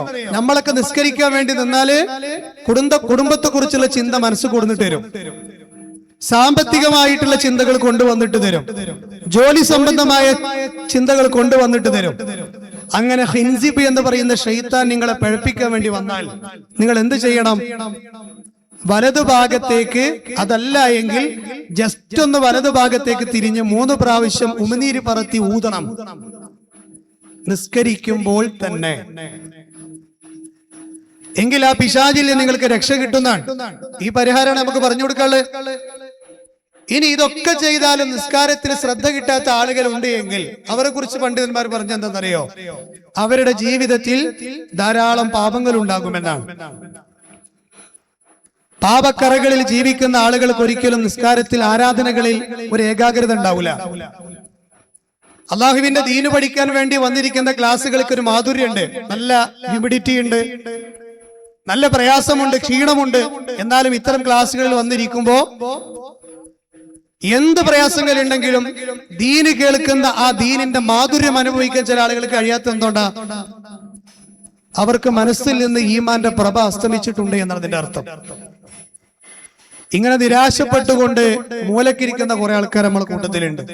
പിന്നെ ചില ആളുകൾ പറയാറുണ്ട് എന്താ അറിയോ? എല്ലാ സങ്കടങ്ങളും തീരാൻ സഹായിക്കുന്ന ഗ്രന്ഥമാണ് ഖുർആൻ. ആ ഖുർആനിന്റെ മുമ്പിൽ ഞാൻ ചെന്നിരുന്നാൽ അടക്കം കുറെ അറബി വാക്കുകൾ ഇങ്ങനെ വായിക്കുന്നു എന്നല്ലാതെ ഖുർആനിന്റെ മാധുര്യം ആസ്വദിക്കാൻ എനിക്ക് കഴിയാറില്ല എന്ന് പറയുന്ന കുറെ ആളുകളുണ്ട്. ഇതൊക്കെ പറയുന്നതാരാ? നമ്മളെ പോലത്തെ ആൾക്കാരാ. ചില വിശ്വാസികൾ എന്താ പറയാന്നറിയോ? ഞാൻ തെറ്റുകളിൽ നിന്ന് തെറ്റുകളിലേക്ക് വല്ലാതെ വീണുപോയിക്കൊണ്ടിരിക്കുകയാണ് അല്ലേ? ഈ ഇരിക്കണം നിങ്ങൾക്ക് എപ്പോഴെങ്കിലും അങ്ങനെ തോന്നിയിട്ടുണ്ടോ? എപ്പോഴെങ്കിലും നിങ്ങളെ മനസ്സങ്ങനെ ചിന്തിക്കാറുണ്ടോ? എങ്കിൽ അതിനുള്ള പരിഹാരമായിട്ടാണ് ചില കാര്യങ്ങൾ എന്റെ സംസാരത്തിന്റെ അവസാനത്തിൽ ഞാൻ കൂട്ടിച്ചേർക്കുന്നത്. വിശ്വാസികൾ എന്ന നിലയ്ക്ക് നമ്മുടെ ജീവിതത്തിൽ എല്ലാ പ്രയാസങ്ങൾക്കും ചികിത്സയുണ്ട്. അപ്പൊ ഇങ്ങനെ മനസ്സ് ഈമാനിക അന്തരീക്ഷത്തിൽ നിന്ന് നീങ്ങിപ്പോയിക്കൊണ്ടിരിക്കുന്നു, ആരാധനകളിൽ ഒരു ഏകാഗ്രതയില്ല എന്നൊക്കെയാണ് നമ്മുടെ മനസ്സ് തോന്നുന്നത് എങ്കിൽ ഇതിനൊക്കെയുള്ള പ്രധാന കാരണം എന്താ? ഈമാനിന്റെ ദൗർബല്യതയാണ്. ഇപ്പൊ ചില ആൾക്കാരെ കണ്ടിട്ടില്ലേ നിങ്ങള്? ഓർക്ക് മ്യൂസിക് കേൾക്കാൻ ഒരു മടി ഉണ്ടാവില്ല, ഏഷണി പറയാൻ ഒരു മടി ഉണ്ടാവില്ല, മറ്റുള്ളവരെ പറ്റിക്കാൻ ഒരു മടി ഉണ്ടാവില്ല. കണ്ണുകൊണ്ട് കാണാൻ പാടില്ലാത്ത ഹറാമാണ് ഞാൻ എന്റെ വീടിന്റെ ഉള്ളിലിരുന്ന് കാണുന്നത്, ഒരു മനസ്സാക്ഷി കുത്തും ഉണ്ടാവില്ല. അവര് പാപങ്ങൾ അളക്കുന്നത് എങ്ങനെയാണത്രേ? വിശ്വാസം അസ്തമിച്ചു പോയ ആളുകളെ കുറിച്ച് ഉലമാക്കൾ പറയുന്നത് കാണാം. അവർ പാപങ്ങളെ അളക്കുന്നത് ഇതൊക്കെ ചെറുതല്ലേ, ഇതാരാണ് ചെയ്യാത്തത് എന്ന് പറഞ്ഞുകൊണ്ടാണ്. അപ്പൊ പാപങ്ങളെ അവർ നോർമലൈസ് ചെയ്യാറുള്ളത് അല്ലേ? എന്നാൽ യഥാർത്ഥ വിശ്വാസി ആരാണത്രേ? നബി സല്ലല്ലാഹു അലൈഹി വസല്ലം പറയാണ്, എന്ത് പാപങ്ങൾ ചെയ്യുന്നുണ്ടെങ്കിലും ഇതെന്റെ റബ്ബിനോടുള്ള ധിക്കാരമാണല്ലോ എന്ന് ചിന്തിച്ചിട്ടാണ് അതിൽ നിന്ന് മാറിക്കുക. പാപത്തിന്റെ വലിപ്പ ചെറുപ്പമല്ല നോക്കുക, റബ്ബിനുള്ള ധിക്കാരമാണോ ഞാനത് ചെയ്യൂല എന്നാണ്. അതുകൊണ്ട് ഈ ഇരിക്കുന്ന നമ്മൾ ഓരോരുത്തരും ശക്തമായി ചിന്തിക്കേണ്ട കാര്യമാണ്, ഈമാനിക പ്രഭ അസ്തമിച്ചു തുടങ്ങുന്ന ഭാഗത്ത് നിന്നാണ് പാപങ്ങളിലേക്ക് നമ്മൾ വല്ലാതെ കടന്നു ചെല്ലുക. അതുകൊണ്ട് റസൂലുള്ളാഹി പറഞ്ഞത് ഫസ്അലുല്ലാഹ്, നിങ്ങൾ അല്ലാഹുവോട് ചോദിച്ചു കൊണ്ടിരിക്കണം. എന്ത്? അയ്യുജദ്ദിദൽ ഈമാന ഫീ ഖുലൂബിക്കും, നിങ്ങളുടെ ഹൃദയങ്ങൾ നന്നാക്കാനുള്ള ഈമാനിക പ്രഭ റബ്ബിനോട് ചോദിച്ചുകൊണ്ടേയിരിക്കണം. സുജൂദുകളിൽ കിടന്ന് പ്രാർത്ഥിക്കുക, റബ്ബേ പാപങ്ങൾ ഒരുപാട് ചെയ്യുന്നുണ്ട്, അതിൽ നിന്ന് നീ എന്നെ രക്ഷപ്പെടുത്തണമേ. പ്രാർത്ഥിച്ചാൽ മാത്രം പോരാ, മനസ്സുകൊണ്ട് നമ്മൾ തയ്യാറാകുക കൂടി വേണം. എന്നോട് കഴിഞ്ഞ 2 ദിവസങ്ങൾക്ക് മുമ്പ് നമ്മുടെ പള്ളിയിൽ നിന്ന് ഖുർആൻ ക്ലാസ് കേട്ട് കഴിഞ്ഞിറങ്ങുന്ന ഒരു സഹോദരൻ പറയണേ, ഉസ്താദ് ഒരാൾ എന്നോട് പറയണ, അയാള് മദ്യപാനിയാണ്, ലഹരി ഉപയോഗിക്കുന്ന ആളാണ്. ലോകത്തെ സൃഷ്ടിക്കുന്നതിന് 50,000 കൊല്ലങ്ങൾക്ക് മുമ്പ് അള്ളാഹ് എഴുതി വെച്ചിട്ടുണ്ടല്ലോ ഓരോരുത്തർ എങ്ങനെ ആകണം എന്നുള്ളത്. അതുകൊണ്ട് ആ മദ്യപാനിയായ എന്നോട് ഒരാൾ പറഞ്ഞത്, അള്ളാഹു എന്റെ വിഷയത്തിൽ ഇങ്ങനെയാണ് തീരുമാനിച്ചിട്ടുണ്ടാവുക, അതുകൊണ്ട് ഞാൻ ഇങ്ങനെ പോവാണെന്നാ. ഇത് അള്ളാഹുവിനോടുള്ള കടുത്ത ധിക്കാരമാണ് സംസാരം. ഒരു വിശ്വാസി എന്താ പറയേണ്ടത്? അള്ളാഹു എനിക്ക് ബുദ്ധി തന്നിട്ടുണ്ട്, അള്ളാഹു എനിക്ക് കാത് തന്നിട്ടുണ്ട്, അള്ളാഹു എനിക്ക് കണ്ണ് തന്നിട്ടുണ്ട്, അള്ളാഹു എനിക്ക് ചിന്താശേഷി തന്നിട്ടുണ്ട്. അതെന്തിനാ തന്നത്? അള്ളാഹുവിന്റെ പ്രവാചകന്മാർ പഠിപ്പിച്ച ഹക്ക് പഠിച്ച് മനസ്സിലാക്കി അതിലൂടെ പോകാനാ. അപ്പൊ ഞാൻ അയാൾക്ക് പറഞ്ഞു കൊടുത്ത എന്താ അറിയോ? ആ മദ്യപാനിയായ ആളോട് നിങ്ങൾ പറഞ്ഞു കൊടുക്കണം, അയാൾ മദ്യപാനിയായിട്ട് തന്നെയാണ് ജീവിക്കേണ്ടത് എന്ന് അള്ളാഹ് തീരുമാനിച്ചു വെച്ചത്, എഴുതി വെച്ചത് ഇയാൾ കണ്ടിട്ടുണ്ടോ? ഇയാളെ ഭാവി ഒരു പക്ഷെ നല്ലതാണെങ്കിലോ അതിനുവേണ്ടി നമ്മൾ ശ്രമിക്കണം. അതാണ് ഇന്ത്യൻ പാർലമെന്റിന്റെ ആർച്ചിൽ ഇപ്പോഴും എഴുതി വെച്ചൊരു ഖുർആനിന്റെ വചനമുണ്ട്. സ്വാതന്ത്ര്യ സമരത്തിന്റെ സമയത്ത് നമ്മുടെ മുൻഗാമികളായ സ്വാതന്ത്ര്യ സമര സേനാനികൾ എഴുതി വെച്ച ഖുർആനിലെ സൂറത്തുർ റഅദിലെ ആയത്താണത്. ഇന്നല്ലാഹ ലാ യുഗയ്യിറു മാ ബിഖൗമിൻ ഹത്താ യുഗയ്യിറു മാ ബി അൻഫുസിഹിം. സ്വന്തം മാറ്റത്തിന് തയ്യാറാകാത്ത ഒരാളെയും അല്ലാഹു മാറ്റൂല എന്നാണ്. ആ ചിന്ത എവിടെ നിന്ന് തുടങ്ങണോ ആ സമയം മുതൽ നമുക്ക് സമാധാനം ഉണ്ടാവും. പാപങ്ങൾ അസമാധാനങ്ങളെ നമുക്ക് തരുള്ളൂ. അതുകൊണ്ട് അതിൽ നിന്ന് മടങ്ങണം എന്നാ പറഞ്ഞത്. സഹോദരിമാരെ, നബി സല്ലല്ലാഹു അലൈഹി വസല്ലമയുടെ ഏറ്റവും ഇഷ്ടപ്പെട്ട സ്വഹാബിയല്ലേ ഉമർ ബിൻ ഖത്താബ് റളിയല്ലാഹു അൻഹു. ഉമർ റളിയല്ലാഹു അൻഹു ഇസ്ലാം സ്വീകരിക്കുന്നത് 26-ാമത്തെ വയസ്സിലാണ്. 26 വയസ്സ് എന്ന് പറഞ്ഞാല് നമ്മുടെ ഒരുപക്ഷെ നമ്മുടെ മകന്റെ പ്രായം, അല്ലെങ്കിൽ ഈ ഇരിക്കുന്ന പല ആളുകളുടെയും കുടുംബത്തിൽ അത്ര മക്കളുണ്ടാവും. 26-ാമത്തെ വയസ്സില് ഉമർ റളിയല്ലാഹു അൻഹു ഇസ്ലാം സ്വീകരിച്ചപ്പോ മക്കയിലെ ശത്രുക്കളൊക്കെ ഒന്ന് വിറച്ചു എന്നാ ചരിത്രത്തിലുള്ളത്. ഈ 26 വയസ്സുകാരനെ പേടിക്കേണ്ട ആവശ്യം എന്താ? അത്രമേൽ ധീരനായിരുന്നു ഉമർ റളിയല്ലാഹു അൻഹു എന്നാണ്. അദ്ദേഹത്തിന്റെ ഉപ്പാന്റെ പേരെന്താ? ഖത്താബി എന്നാണ്. ആ ഖത്താബിന് ഒരു കഴുതയുണ്ട്. ആ കഴുത ഇസ്ലാം സ്വീകരിച്ചാലും ഉമർ ഇസ്ലാം സ്വീകരിക്കില്ല എന്നാണ് ആ നാട്ടിലുണ്ടായിരുന്ന ആളുകൾ പറഞ്ഞിരുന്നത്. എന്താ പറഞ്ഞത്? ഉമർ റളിയല്ലാഹു അൻഹുവിന്റെ ഉപ്പ ഖത്താബ്, ആ ഖത്താബിന് ഒരു കഴുതയുണ്ട്, ആ കഴുത ഇസ്ലാം സ്വീകരിച്ചാലും ഉമർ മുസ്ലിം ആകില്ല. പക്ഷെ ആ ഉമർ റളിയല്ലാഹു അൻഹു മാറ്റിയില്ലേ വിശുദ്ധ ഖുർആൻ. ആ ഉമർ റളിയല്ലാഹു അൻഹുവിനോട് ഒരിക്കൽ നബി സല്ലല്ലാഹു അലൈഹി വസല്ലം പറയാണ്, മോനെ ഖത്താബിന്റെ മകനെ, ഇദ്ഹബ് ഫനാദി ഫിന്നാസ്, ജനങ്ങളോട് ചെന്ന് ഉറക്കെ വിളിച്ചു പറയണം. ജനങ്ങളോട് ചെന്ന് ഉറക്കെ വിളിച്ചു പറയണം. എന്താ വിളിച്ചു പറയേണ്ടത്? അന്നഹു ലാ യദ്ഖുലുൽ ജന്നത ഇല്ലൽ മുഅ്മിനൂൻ. സ്വർഗത്തിലേക്ക് പ്രവേശിക്കുന്നവർ ആര് മാത്രമാണ്? വിശ്വാസികൾ മാത്രമാണ് എന്ന് ഉറക്കെ വിളിച്ചു പറയണം എന്നാണ്. അപ്പൊ ആ വിശ്വാസികളിൽ പെടാൻ വേണ്ടി അള്ളാന്റെ റസൂൽ പ്രാർത്ഥിച്ചിരുന്നൊരു പ്രാർത്ഥനയാണ് അല്ലാഹുമ്മ ഇജ്അൽ ഖൽബി നൂറ എന്ന് പറയുന്നൊരു പ്രാർത്ഥന. ഒരുപക്ഷെ നിങ്ങൾ ഞാൻ ഈ ക്ലാസ്സിൽ പറഞ്ഞത് എന്ത് മറന്നാലും ഈ കുഞ്ഞു ദുആ നമ്മുടെ ജീവിതത്തിൽ എപ്പോഴും നമ്മൾ ദുആ ചെയ്യണം. ഈ ഉള്ളവൻ സുജൂദുകളിൽ അത് പ്രാർത്ഥിക്കാറുണ്ട്. സഹോദരങ്ങളെ, സഹോദരിമാരെ, നമ്മളും പ്രാർത്ഥിക്കേണ്ടതാണ്. അല്ലാഹുമ്മ ഇജ്അൽ ഖൽബി നൂറ, അല്ലാഹുവേ ഹൃദയത്തിന് നീ വെളിച്ചം നൽകണമേ എന്ന്. ആ ഹൃദയത്തിലേക്ക് ഈമാന്റെ വെളിച്ചം കയറി കഴിഞ്ഞാല് മനസ്സിൽ നിന്ന് എല്ലാ അധർമ്മങ്ങളും ഓട്ടോമാറ്റിക്കലി കൊഴിഞ്ഞു പോകും. അള്ളാഹു ഉത്തരം തന്നു കഴിഞ്ഞാൽ അള്ളാഹു അതിന് തൗഫീക്ക് നൽകുമാറാകട്ടെ. ഖുർആനിലെ 29-ാമത്തെ അധ്യായത്തിന്റെ പേരെന്താ? ഖുർആൻ പഠിതാക്കളല്ലേ?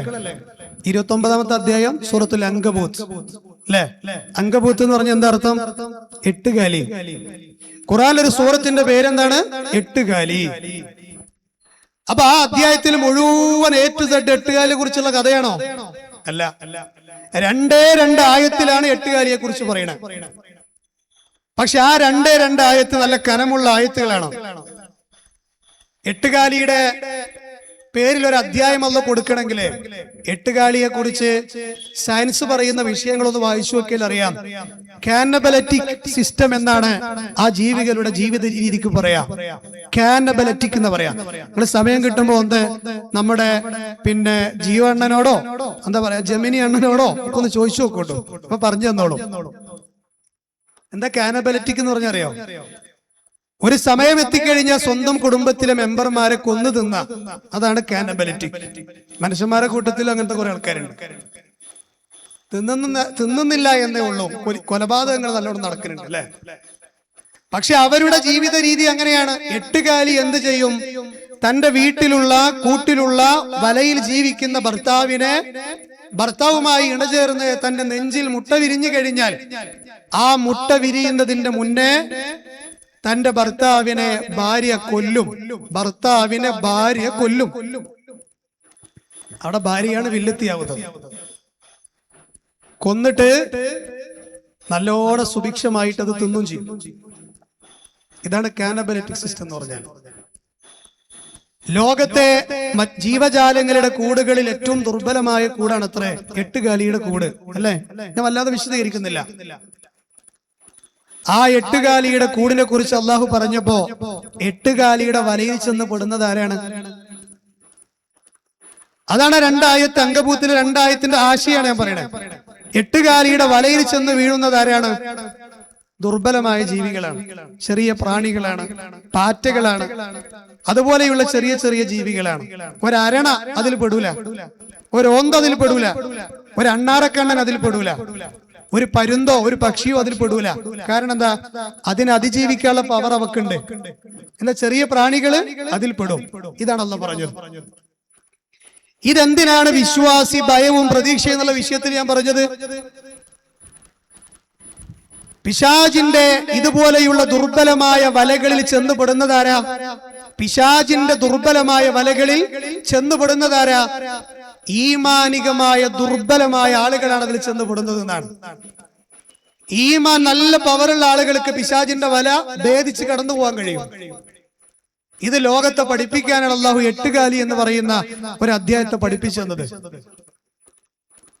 ജിബ്രീൽ അലൈഹിസ്സലാത്തു വസ്സലാമയോട് അള്ളാഹ് പറഞ്ഞില്ലേ, ജിബ്രീൽ നിങ്ങൾ സ്വർഗം ഒന്ന് കണ്ടുവരുമെന്ന് പറഞ്ഞു. സ്വർഗം കണ്ടുവന്ന ജിബ്രീൽ നബി അള്ളാഹുവിനോട് പറഞ്ഞെന്താ? അള്ളാഹുവേ, സ്വർഗം എന്ന് പറയുന്ന ആ അനുഗ്രഹീതമായ ലോകം, അതിനെക്കുറിച്ച് കൃത്യമായി അറിഞ്ഞ ഒരാൾ ഒരിക്കലും ആ സ്വർഗം വിട്ടുപോകാൻ ആഗ്രഹിക്കില്ല എന്നാണ്. എന്താ പറഞ്ഞത്? ചൂടുണ്ട്, പ്രയാസമുണ്ട്, എന്നാൽ എന്റെ അവസാന വാക്കുകൾ നിങ്ങളൊന്ന് ശ്രദ്ധിക്കണം.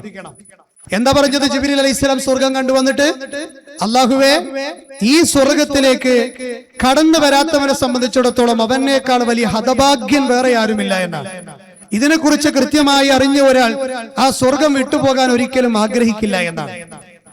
അപ്പൊ അള്ളാഹ് പറഞ്ഞു ഇത്രേ, എങ്കിൽ ജിബ്രീൽ നിങ്ങൾ നരകം ഒന്ന് കണ്ടുവരൂ എന്നാണ്. നരകം കണ്ടുവന്ന ജിബ്രീൽ അലൈഹിസ്സലാം പറഞ്ഞു എന്താ?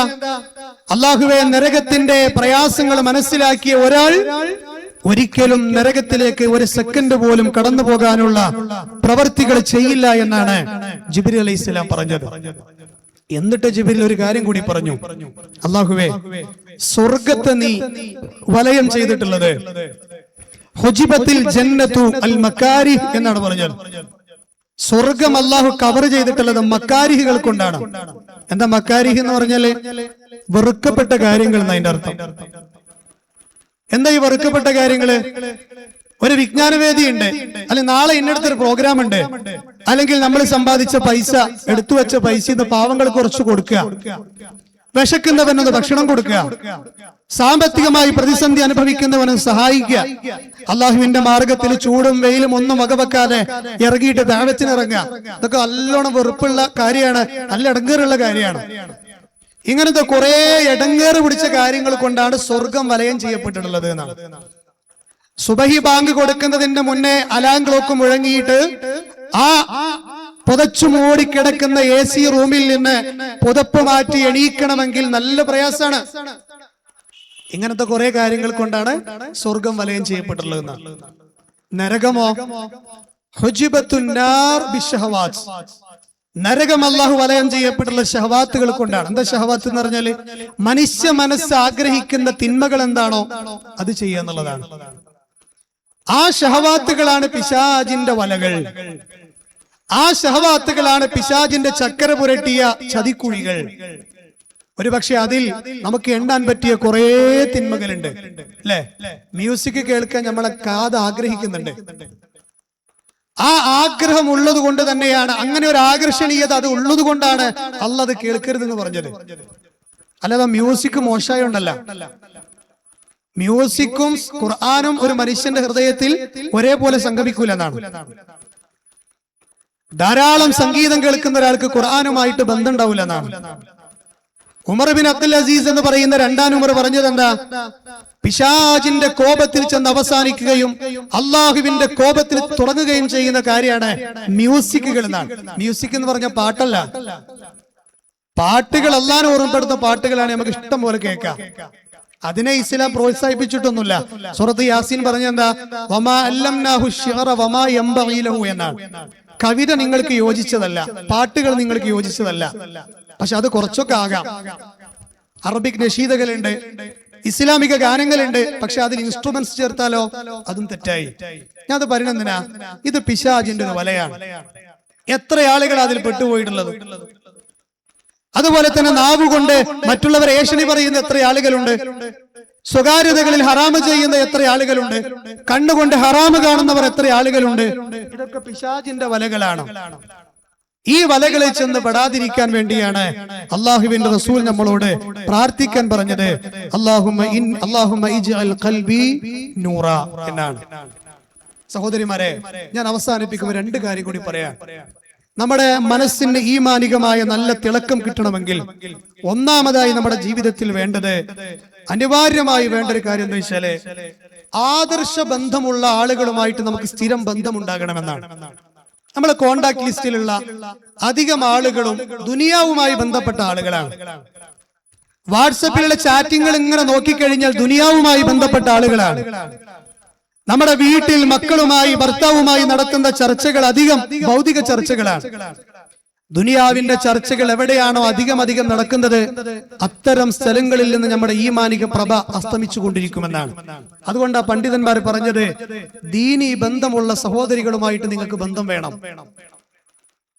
അവരുമായിട്ട് ഇടക്കിടക്കുള്ള കൂടിക്കാഴ്ചകൾ, അവരുമായി പറ്റുമെങ്കിലുള്ള യാത്രകൾ, അവരുമായിട്ടുള്ള ഇടക്കിടക്കുള്ള മുശാവറകൾ, അവരുമായിട്ടുള്ള ബന്ധങ്ങൾ, അത് നമ്മൾ സ്ഥിരം സ്ഥാപിക്കുകയാണോ നമ്മുടെ മനസ്സിന് ഈമാൻ ഉണ്ടാവും. മുനീർ ഷറഫി ഉസ്താദിന് പറയാൻ കഴിയണം, എനിക്ക് ബന്ധമുള്ള എന്റെ പരിചയത്തിലുള്ള ആളുകളൊക്കെ അൽഹംദുലില്ലാ ദീനുള്ളവരാണെന്ന് പറയാൻ എനിക്ക് പറ്റണം. ഞാനത് ഉറപ്പിച്ചു പറയും. അങ്ങനത്തെ ആളുകളെ നമ്മൾ തെരഞ്ഞെടുക്കുള്ളൂ. അതുകൊണ്ട് തന്നെ അതിൻ്റെതായ ഒരു സുഖവും സമാധാനവും ജീവിതത്തിൽ അനുഭവിക്കുന്നുണ്ട്. അതുകൊണ്ട് നമ്മൾ അങ്ങനെ ഒന്ന് ട്രൈ ചെയ്ത് നോക്കുക. ഇതെന്റെ വാക്കല്ല കേട്ടോ, മഹാനായ ഹസനുൽ ബസരി റഹിമഹുല്ല, ആരാണ് അദ്ദേഹം?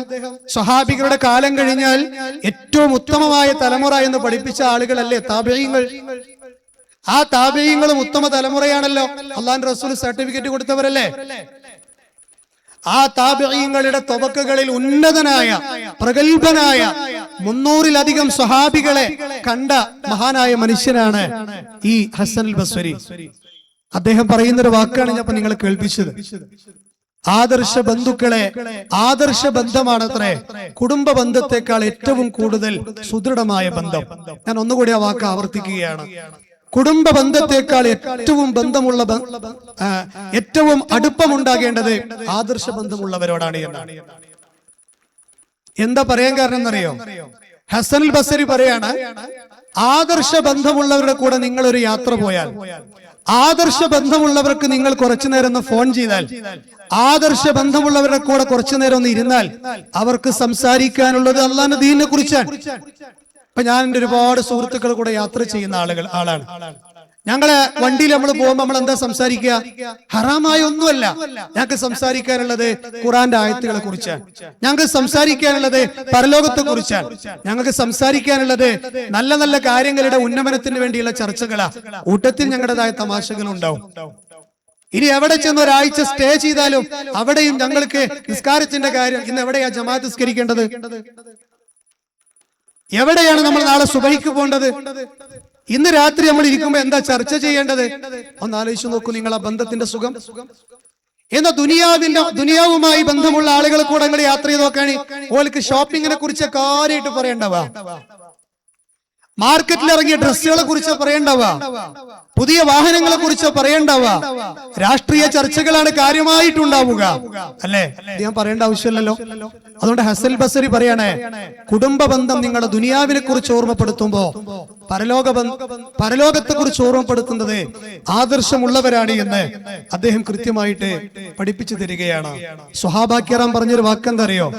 അവർക്ക് ഏറ്റവും കൂടുതൽ ബന്ധമുണ്ടായിരുന്നത് നബി സല്ലല്ലാഹു അലൈഹി വസല്ലമയോടാണ്. അള്ളാഹുവിന്റെ റസൂൽ സല്ലല്ലാഹു അലൈഹി വസല്ലം വഫാത്തായ ദിനം അല്ലേ, ഹിജ്റ 11-ാമത്തെ വർഷം റബീഉൽ അവൽ 12 തിങ്കളാഴ്ച മുഹറിന്റെയും സുബഹിയുടെയും ഇടയിലുള്ള ദുഹാ സമയത്താണ് പ്രവാചകന്റെ മരണം. ഒരു തിങ്കളാഴ്ച ദിവസം.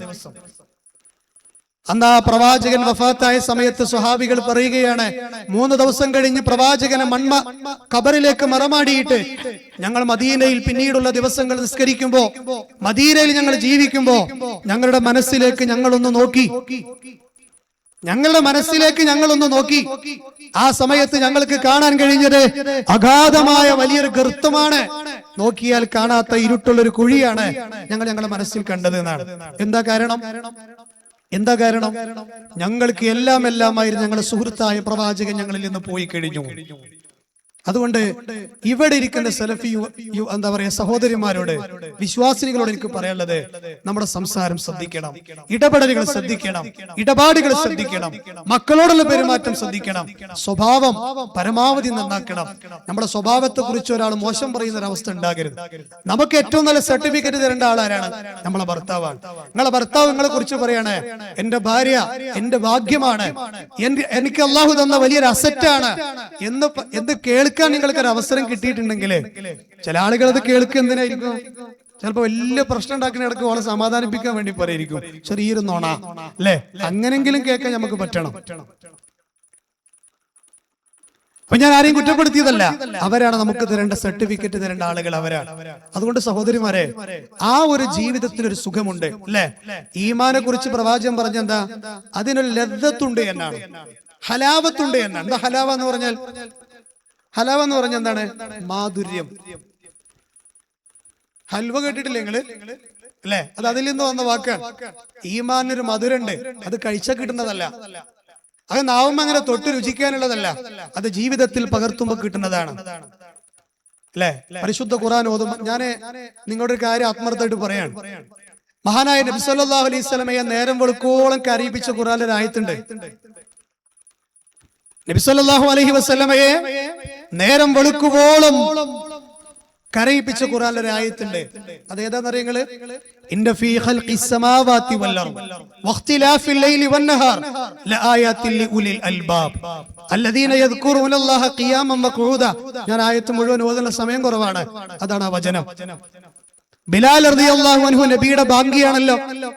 ബാഗ് കൊടുക്കാൻ വേണ്ടി മസ്ജിദ് നബവിയിലേക്ക് എത്തിയപ്പോ മഹാനായ നബി സല്ലല്ലാഹു അലൈഹി വസല്ലമ തഹജ്ജുദ് നിസ്കരിക്കുന്ന അവിടുത്തെ പായയിൽ നിന്ന് എണീക്കാതെ അവിടുത്തെ താടി രോമങ്ങൾ നനഞ്ഞിങ്ങനെ ഒട്ടിപ്പിടിച്ചിട്ടുണ്ട്.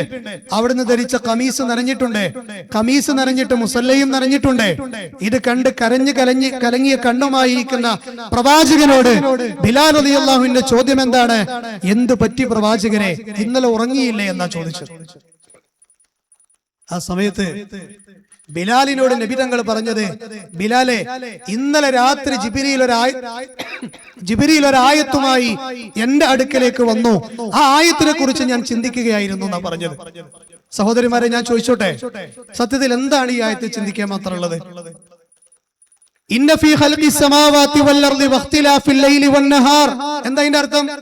ആകാശങ്ങളുടെയും ഭൂമിയുടെയും സൃഷ്ടിപ്പിലും രാവും പകലും മാറി മാറി വരുന്നതിലും ലുപ്പുള്ള ബുദ്ധിയുള്ള ആളുകൾക്ക് ചിന്തിക്കാൻ വകയുണ്ട് എന്നാണ് അള്ളാഹു പറയുന്നത്. ഈ ആയത്ത് കേട്ടിട്ട് എന്തിനാ നബി കരയേണ്ട ആവശ്യം? ഇതിൽ എന്താ കരയുള്ളത്? നമുക്കൊക്കെ കരയണമെങ്കിൽ ഇങ്ങനത്തെ വല്ലതും കേൾക്കണോ? നമ്മൾ കരയോ? ഇത് കേട്ടാല് നമ്മളൊരു എത്ര മണിക്കൂർ ഇരുന്ന ആയത്ത് ഓതി നമ്മൾ കരയോ? എന്താ കാരണം? നമ്മളെ മനസ്സ് ഈമാനികമായ ഒരു അന്തരീക്ഷത്തിൽ നിന്ന് കുറച്ച് അകന്നു പോയിട്ടുണ്ട് എന്നുള്ളതിന് അടയാളാണ് അല്ലെ. എന്തിനാ പ്രവാചകൻ നേരം വെളുക്കോളം കരഞ്ഞത്? ഈ ആയത്തിനെ കുറിച്ച് ചിന്തിച്ചിട്ടാണെന്ന് പറഞ്ഞത്.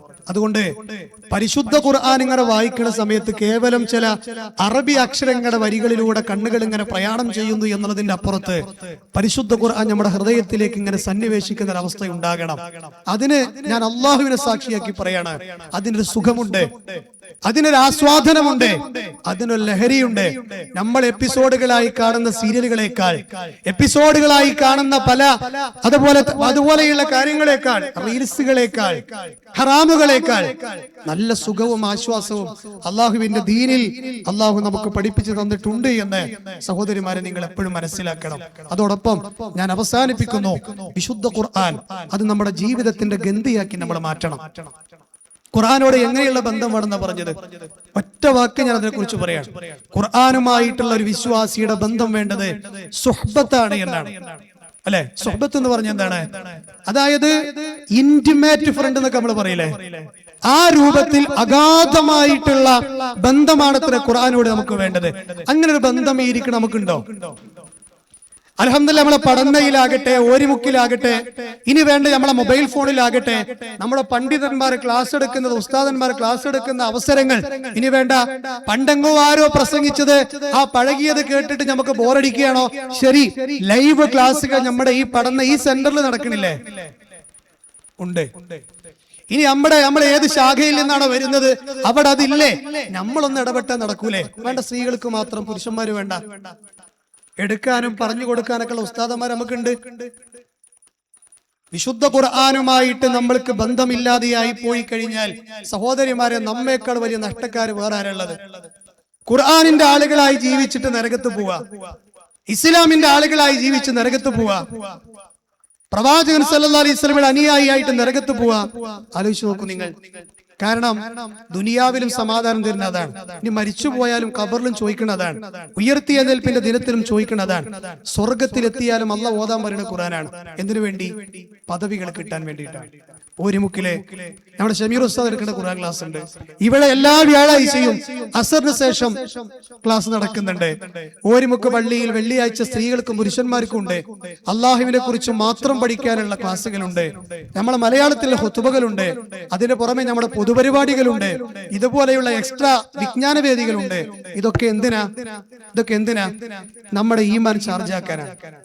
ഇപ്പൊ ഇവിടെ ഇരുന്ന് ഈ ക്ലാസ് കഴിഞ്ഞിട്ട് നിങ്ങൾ പിരിഞ്ഞു പോകുമ്പോ ഇന്നലെ നിങ്ങൾ വീട്ടിലിരുന്നത് പോലത്തെ മാനസികാവസ്ഥയായിരിക്കും ഇന്നുണ്ടാവുക. കാരണം എന്താ? ഇന്ന് ഞാൻ അൽഹംദുലില്ലാ ക്ലാസ്സിൽ നിന്ന് എന്ത് കിട്ടിയില്ല അതൊക്കെ നിങ്ങൾ വിട്ടോ, പക്ഷെ അള്ളാഹ്ക്ക് ഇഷ്ടമുള്ള ഒരു സദസ്സിൽ ഞാൻ പോയിരുന്നല്ലോ എന്നുള്ളൊരു ചാരിതാർത്ഥ്യത്തോടു കൂടി നിങ്ങൾ ഈ പടിയിറങ്ങുമ്പോ ഇന്ന് രാത്രി നമ്മൾ സുഖമായിട്ട് കിടന്നുറങ്ങും. അതാണ് ദീൻ നൽകുന്ന സമ്മാനം. ഇത് നേടിയെടുക്കാൻ നമുക്ക് പറ്റട്ടെ എന്ന് മാത്രം ഉണർത്തിയിട്ട് എന്റെ സംസാരം ഞാൻ അവസാനിപ്പിക്കുകയാണ്. സഹോദരിമാരെ, നല്ല പ്രതീക്ഷയോട് കൂടി ജീവിക്കുക, ഒരിക്കലും നിരാശരാകണ്ട. പക്ഷെ ഒരു കാര്യം, എന്ത് പാപങ്ങളിലാണോ അകപ്പെട്ടിട്ടുള്ളത് അതിൽ നിന്ന് പൂർണ്ണമായും മടങ്ങിയിട്ടായിരിക്കണം റബ്ബിലേക്ക് കൈകൾ ഉയർത്തേണ്ടത്. നാളെയാകാമെന്ന് പറഞ്ഞ് കാത്തിരിക്കണ്ട. എല്ലാ സുഖങ്ങളുടെയും രസച്ചരടുകൾ മുറിച്ചു കളയുന്ന അന്ധകനാണ് മരണമെന്ന് പറയുന്നത്. ഞാൻ എപ്പോഴും പേടിക്കുന്ന ഒരു കാര്യം എന്തറിയോ? നമുക്കറിയാം, നിസ്കരിക്കാൻ വേണ്ടി നിൽക്കുമ്പോഴടക്കം മനസ്സിലേക്ക് ചിന്ത വരാറുണ്ട്, പഠിച്ചോനെ, ഈ മിടിച്ചുകൊണ്ടിരിക്കുന്ന ഹൃദയം ഒന്ന് നിലച്ചു കഴിഞ്ഞാൽ മറിഞ്ഞു വീഴുന്നതേ ഈ ജീവിതമുള്ളൂ. നിങ്ങൾക്കറിയോ, ഞാൻ കഴിഞ്ഞ 2-3 വർഷങ്ങൾക്ക് മുമ്പ് ഇന്ത്യയിലെ തന്നെ കേന്ദ്രഭരണ പ്രദേശം കൂടിയായ ലക്ഷദ്വീപ് എന്ന് പറയുന്ന ഒരു ദ്വീപുണ്ട്. ആ ദ്വീപിൽ ധാരാളം ദ്വീപുകളുണ്ട്. അതിൽ അഗത്തി എന്ന് പറയുന്ന ഒരു ദ്വീപുണ്ട്. അവിടേക്ക് നമ്മുടെ ദൈവത്തിന്റെ ആവശ്യത്തിന് വേണ്ടി ഞാൻ 1 മാസം യാത്ര പോയിരുന്നു. അവിടെ ഞാൻ എന്റെ കണ്ണുകൊണ്ട് കണ്ടിട്ടില്ല. പക്ഷെ അവിടെയുള്ള സഹോദരങ്ങൾ എന്നോട് പറയാണ്, ഉസ്താദേ, എല്ലാ 5 വക്തുകൾക്കും ഇവിടെ നിസ്കരിക്കാൻ വേണ്ടി വരുന്ന ഒരു ഇക്കാക്കയുണ്ട്. അദ്ദേഹം കയറി വന്നു കഴിഞ്ഞാൽ ആരെങ്കിലും പള്ളിയിൽ പരസ്പരം സംസാരിക്കുന്നുണ്ടെങ്കിൽ അദ്ദേഹത്തെ കണ്ട ആ സംസാരം അവിടെ സ്റ്റോപ്പാക്കും. സഫുകൾ നിൽക്കുന്ന സമയത്ത് അകന്നു നിന്ന് അലക്ഷ്യമായിട്ടാണ് നിൽക്കുന്നതെങ്കിൽ ആ സഫ് ശരിയാക്കും. അത്രത്തോളം നല്ല സുദൃഢനായ ഒരു സ്വീകാര്യതയുള്ള വ്യക്തിയായിരുന്നു അദ്ദേഹം, അല്ലേ? അദ്ദേഹം ഈ പള്ളിയിൽ ഇശാ നിസ്കരിച്ചു കൊണ്ടിരിക്കെ ഫസ്റ്റ് സഫിലെ ഇടതുഭാഗത്തുള്ള ഈ സ്ഥലത്ത് വെച്ച് മറിഞ്ഞു വീണിട്ടാണ് മരിച്ചതെന്ന് പറഞ്ഞത്, അല്ലേ? ആ മനുഷ്യന്റെ കബറ് കുഴിച്ച് അവിടെ മണലാണ്. കബറ് കുഴിക്കും തോറും അവിടെ ഇടിഞ്ഞു ചാടും. ദിവസങ്ങളോളം പണിയെടുത്തിട്ടൊക്കെ ചില കബറുകൾ ഉണ്ടാവുക. അതുകൊണ്ട് കബറുകൾ അവിടെ കുഴിച്ചു വെക്കാറില്ല, അല്ലേ? അവിടെ എന്താ ചെയ്യാ?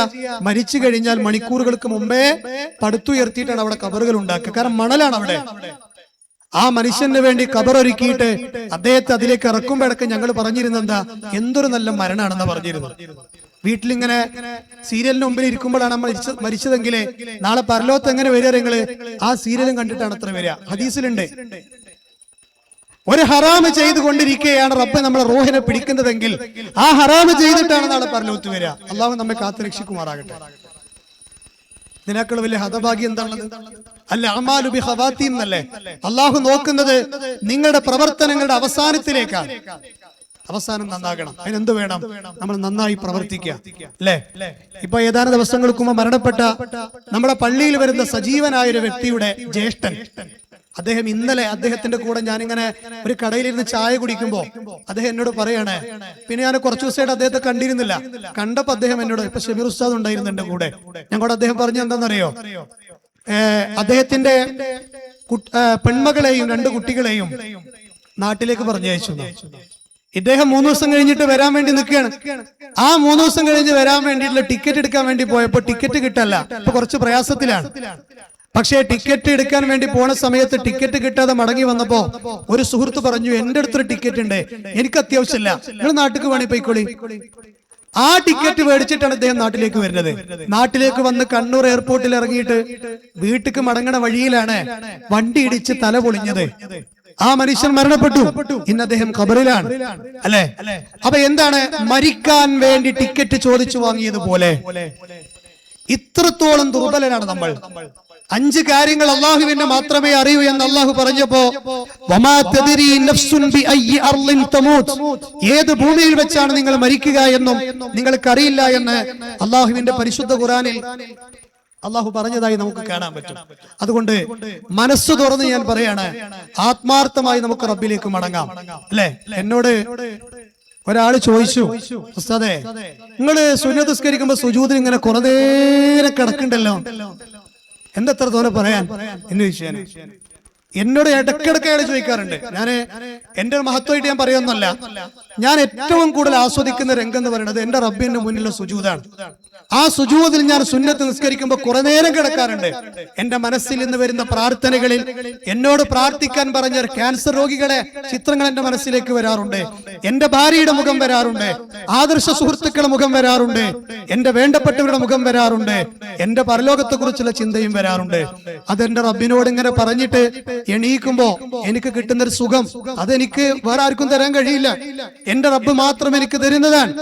ആ സുഖം നമ്മളും അനുഭവിക്കണം. കാരണം സുജൂദിൽ റബ്ബിനോട് ഏറ്റവും കൂടുതൽ അടുക്കുന്ന സമയമാണ് നമ്മളെ സുജൂദിന്റെ സമയം എന്നാണ്.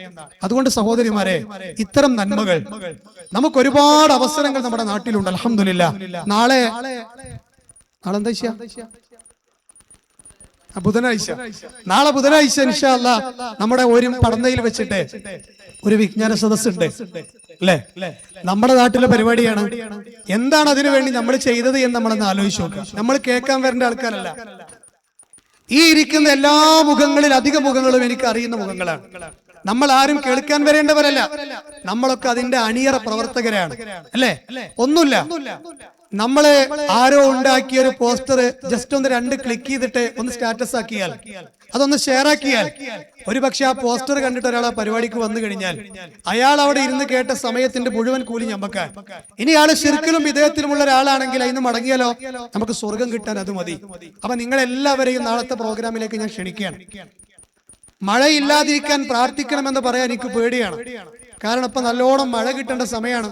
പക്ഷെ നാളെ നമ്മളെ പരിപാടി നടക്കുന്ന സമയത്ത് മഴ ഇല്ലാതിരിക്കാൻ വേണ്ടിയിട്ട് നിങ്ങൾ പ്രത്യേകം ഒന്ന് പ്രാർത്ഥിക്കണം. കാരണം നമ്മൾ കുറെ ദിവസത്തെ അധ്വാനമാണ് ആ പ്രോഗ്രാം.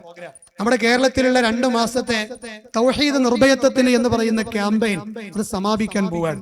നമ്മുടെ മണ്ഡലത്തിന്റെ സമാപന പ്രോഗ്രാമാണ് നാളെ നടക്കാനിരിക്കുന്നത്. തൃശൂർ ജില്ലയിലെ ഒരു പണ്ഡിതനാണ് സംസാരിക്കാൻ വരുന്നത്, ഷാഫി സ്വബാഹിയാണ്. അദ്ദേഹത്തിന്റെ സുദീർഘമായ യാത്ര, അദ്ദേഹം ഇന്നലെ തിരുവനന്തപുരത്താണ്, മിനിഞ്ഞാന്ന് ഇന്ന സ്ഥലത്താണ്. അപ്പൊ അവരൊക്കെ ഓടി നടന്നുകൊണ്ടേയിരിക്കുകയാണ്. നമ്മുടെ നാട്ടിലേക്ക് ഇടയ്ക്ക് വരുന്നുണ്ടാവുള്ളൂ, അല്ലെ? അപ്പൊ അവര് വന്നിരിക്കുമ്പോ നേരത്തെ വന്ന സദസ്സിലൊന്നിരിക്കാൻ, ആ സദസ്സൊന്ന് ധന്യമാക്കാൻ നമുക്ക് പറ്റട്ടെ. നിങ്ങളെ ഞാൻ ആധികാരികമായി ആ പ്രോഗ്രാമിന്റെ മുമ്പന്തിൽ നിൽക്കുന്ന ഒരാളെന്ന നിലക്ക് ഞാൻ നിങ്ങളെ ക്ഷണിക്കുകയാണ്. എന്ത് ടാസ്ക് എടുത്തിട്ടാണെങ്കിലും അവിടെ നമ്മൾ എത്തിപ്പെടാൻ ശ്രമിക്കണം. നമ്മളെ വേണ്ടപ്പെട്ടവരെ നമ്മൾ നാളെ ഇൻഷാ അല്ലാഹ് അവിടെ എത്തിക്കണം. വലിയ ഒരു എമൗണ്ട് ചെലവാക്കിയിട്ടാണ് നമ്മൾ അതിന്റെ സൗണ്ട് സിസ്റ്റവും അതിന്റെ അണിയറ പ്രവർത്തനങ്ങളും ഒക്കെ ചെയ്യുന്നത്. ആളുകൾക്ക് മുമ്പിൽ കൈനീട്ടിയിട്ട് നമ്മുടെ സ്വന്തം ആവശ്യങ്ങൾക്ക് വേണ്ടിയിട്ടല്ല, ഈ ദീനിന്റെ പ്രചാരണത്തിന് വേണ്ടിയിട്ടാണ്. എന്താ കാരണം? ഇതിലൊക്കെ ചെറിയ ഇടപെടലുകളൊക്കെ നമ്മൾ നടത്തി കഴിഞ്ഞാല് ഖബറിൽ സന്തോഷത്തോടെ നമുക്ക് കിടക്കാൻ പറ്റും. ഇവിടെ വിസ്ഡം വുമൻസിന്റേതായ പ്രവർത്തനങ്ങൾ നടക്കുന്നുണ്ട്. സഹോദരിമാരെ, നിങ്ങൾ അതിലൊക്കെ ഇടപെടണം. അതിലൊക്കെ ചെറിയ ചെറിയ പ്രവർത്തനങ്ങൾ ഉണ്ടാകട്ടെ. എന്താ കാരണം എന്നറിയോ? നിങ്ങൾ മരിച്ച് മയ്യത്ത് ഇങ്ങനെ മുമ്പിൽ കിടത്തുമ്പോഴേ നമുക്ക് ആത്മാർത്ഥമായിട്ട് പ്രാർത്ഥിക്കാൻ കുറെ നല്ല ആളുകൾ വരും. കുറെ നല്ല ആളുകൾ വരും. എന്റെ നാട്ടിലെ ജീവിതത്തിൽ ഒരിക്കൽ പോലും മിമ്പറിൽ കയറാത്ത, ജീവിതത്തിൽ ഒരിക്കൽ പോലും ഒരു ക്ലാസ് പോലും എടുക്കാത്ത, ജീവിതത്തിൽ ഒരിക്കൽ പോലും ഒരു പൊതു പരിപാടിയിൽ ഒന്നും പ്രസംഗിക്കാത്ത ഒരു സാധാരണക്കാരനായ പിന്നെ ജർമ്മൻ സോഫ്റ്റ്വെയർ കമ്പനിയുടെ എഞ്ചിനീയറായ ഒരു സുഹൃത്ത് അദ്ദേഹത്തിന്റെ 3 മക്കളെയും കൊണ്ട് വീട്ടിലേക്ക് നാളെ ഞായറാഴ്ച ശനിയാഴ്ച അർദ്ധരാത്രി അദ്ദേഹം മടങ്ങവേ കാറ് 14 വീലുള്ള ലോറിയിൽ ചെന്നിടിച്ച് അദ്ദേഹം മരണപ്പെട്ടു. അദ്ദേഹത്തിന് താടിയുണ്ട്. ഈ താടി വെച്ചിട്ട് കോയമ്പത്തൂർ ഞങ്ങളെ കമ്പനിയിൽ നിങ്ങൾക്ക് ജോലി കിട്ടൂല എന്നവിടുത്തെ അധികൃതർ പറഞ്ഞപ്പോ ഈ താടി വെച്ചിട്ടുള്ള ജോലി എനിക്ക് മതി, ഇല്ലെങ്കിൽ ഞാൻ പിരിഞ്ഞു പോകാൻ തയ്യാറാണ് എന്ന് അദ്ദേഹം പ്രഖ്യാപിച്ചപ്പോ അള്ളാഹുവിന്റെ മഹാകുദറത്ത് കൊണ്ട് ആ കമ്പനിയിലെ ഏറ്റവും ഉന്നത സ്ഥാനത്തായിരുന്നു എന്റെ ഫഹ്മിക്ക ഉണ്ടായിരുന്നത്. എന്റെ നാട്ടുകാരനാണ് അദ്ദേഹം. അദ്ദേഹം എന്നോട് എപ്പോഴും പറയാറുണ്ട്, ഞാനൊക്കെ അദ്ദേഹത്തെക്കാളും കൂടുതൽ പ്രസംഗിക്കുകയും സംസാരിക്കുകയൊക്കെ ചെയ്യുന്ന ആളാണ്. എന്നിട്ടും അദ്ദേഹം എന്നോട് പറഞ്ഞ എന്താണെന്നറിയോ, ഈ പ്രോഗ്രാമുകൾക്ക് ഡേറ്റ് കൊടുക്കുന്നതിനേക്കാൾ, ക്ലാസ്സുകൾക്ക് ഡേറ്റ് കൊടുക്കുന്നതിനേക്കാൾ അധികം മീറ്റിങ്ങുകൾക്ക് വന്നിരിക്കണേ എന്ന് പറഞ്ഞത്. ക്ലാസ്സിൽ ഒരു നന്മയാണ് നടക്കുന്നത്, ഈ സംസാരമാകുന്ന നന്മ. മീറ്റിംഗില് കുറെ ചർച്ചകളാ. എവിടെ സ്കോഡറും കണ്ടത്, ആരാ നോട്ടീസ് അടിക്കുന്നത്, ആരാ പണ്ഡിതനെ വിളിക്കുന്നത്, ആരാണ് ഇന്ന ചെയറിന്റെ കാര്യം, ആരാണ് സ്റ്റേജിന്റെ കാര്യം, കുറെ നന്മകളാ ചർച്ച ചെയ്യുന്നത്. ഒന്നിലധികം പ്രോഗ്രാമുകൾ ചർച്ച ചെയ്യുന്നുണ്ടാവും. ആ പ്രോഗ്രാമുകളൊക്കെ നടപ്പിലാക്കി അതിന്റെ ഒക്കെ കൂലിയിൽ പങ്കെടുത്തവർക്ക് കിട്ടും അല്ലെ. ആ സഹോദരന്റെ ഭാര്യ ഒരു എന്താ പറയാ, ഈ ഒരു ഡോക്ടറാണ്. അവര് വെന്റിലേറ്ററിലായിരുന്നു 2 ദിവസം. ഭർത്താവ് മരിച്ചത് അറിഞ്ഞിട്ടില്ല. മുമ്പത്തെ സീറ്റിലായിരുന്നു ഇരുന്നത്. 2 വയസ്സായ കുട്ടി പോലെ മടിയിലുണ്ടായിരുന്നു. ആ കുട്ടി മരിച്ചിട്ടുണ്ടായിരുന്നു ഫഹ്മിക്കാന്റെ കൂടെ. ഒരു കുട്ടി മയ്യത്തും ഒരു വലിയ മയ്യത്തും. അതിന് മയ്യത്ത് നിസ്കരിച്ച ആളാണ് ഞാൻ.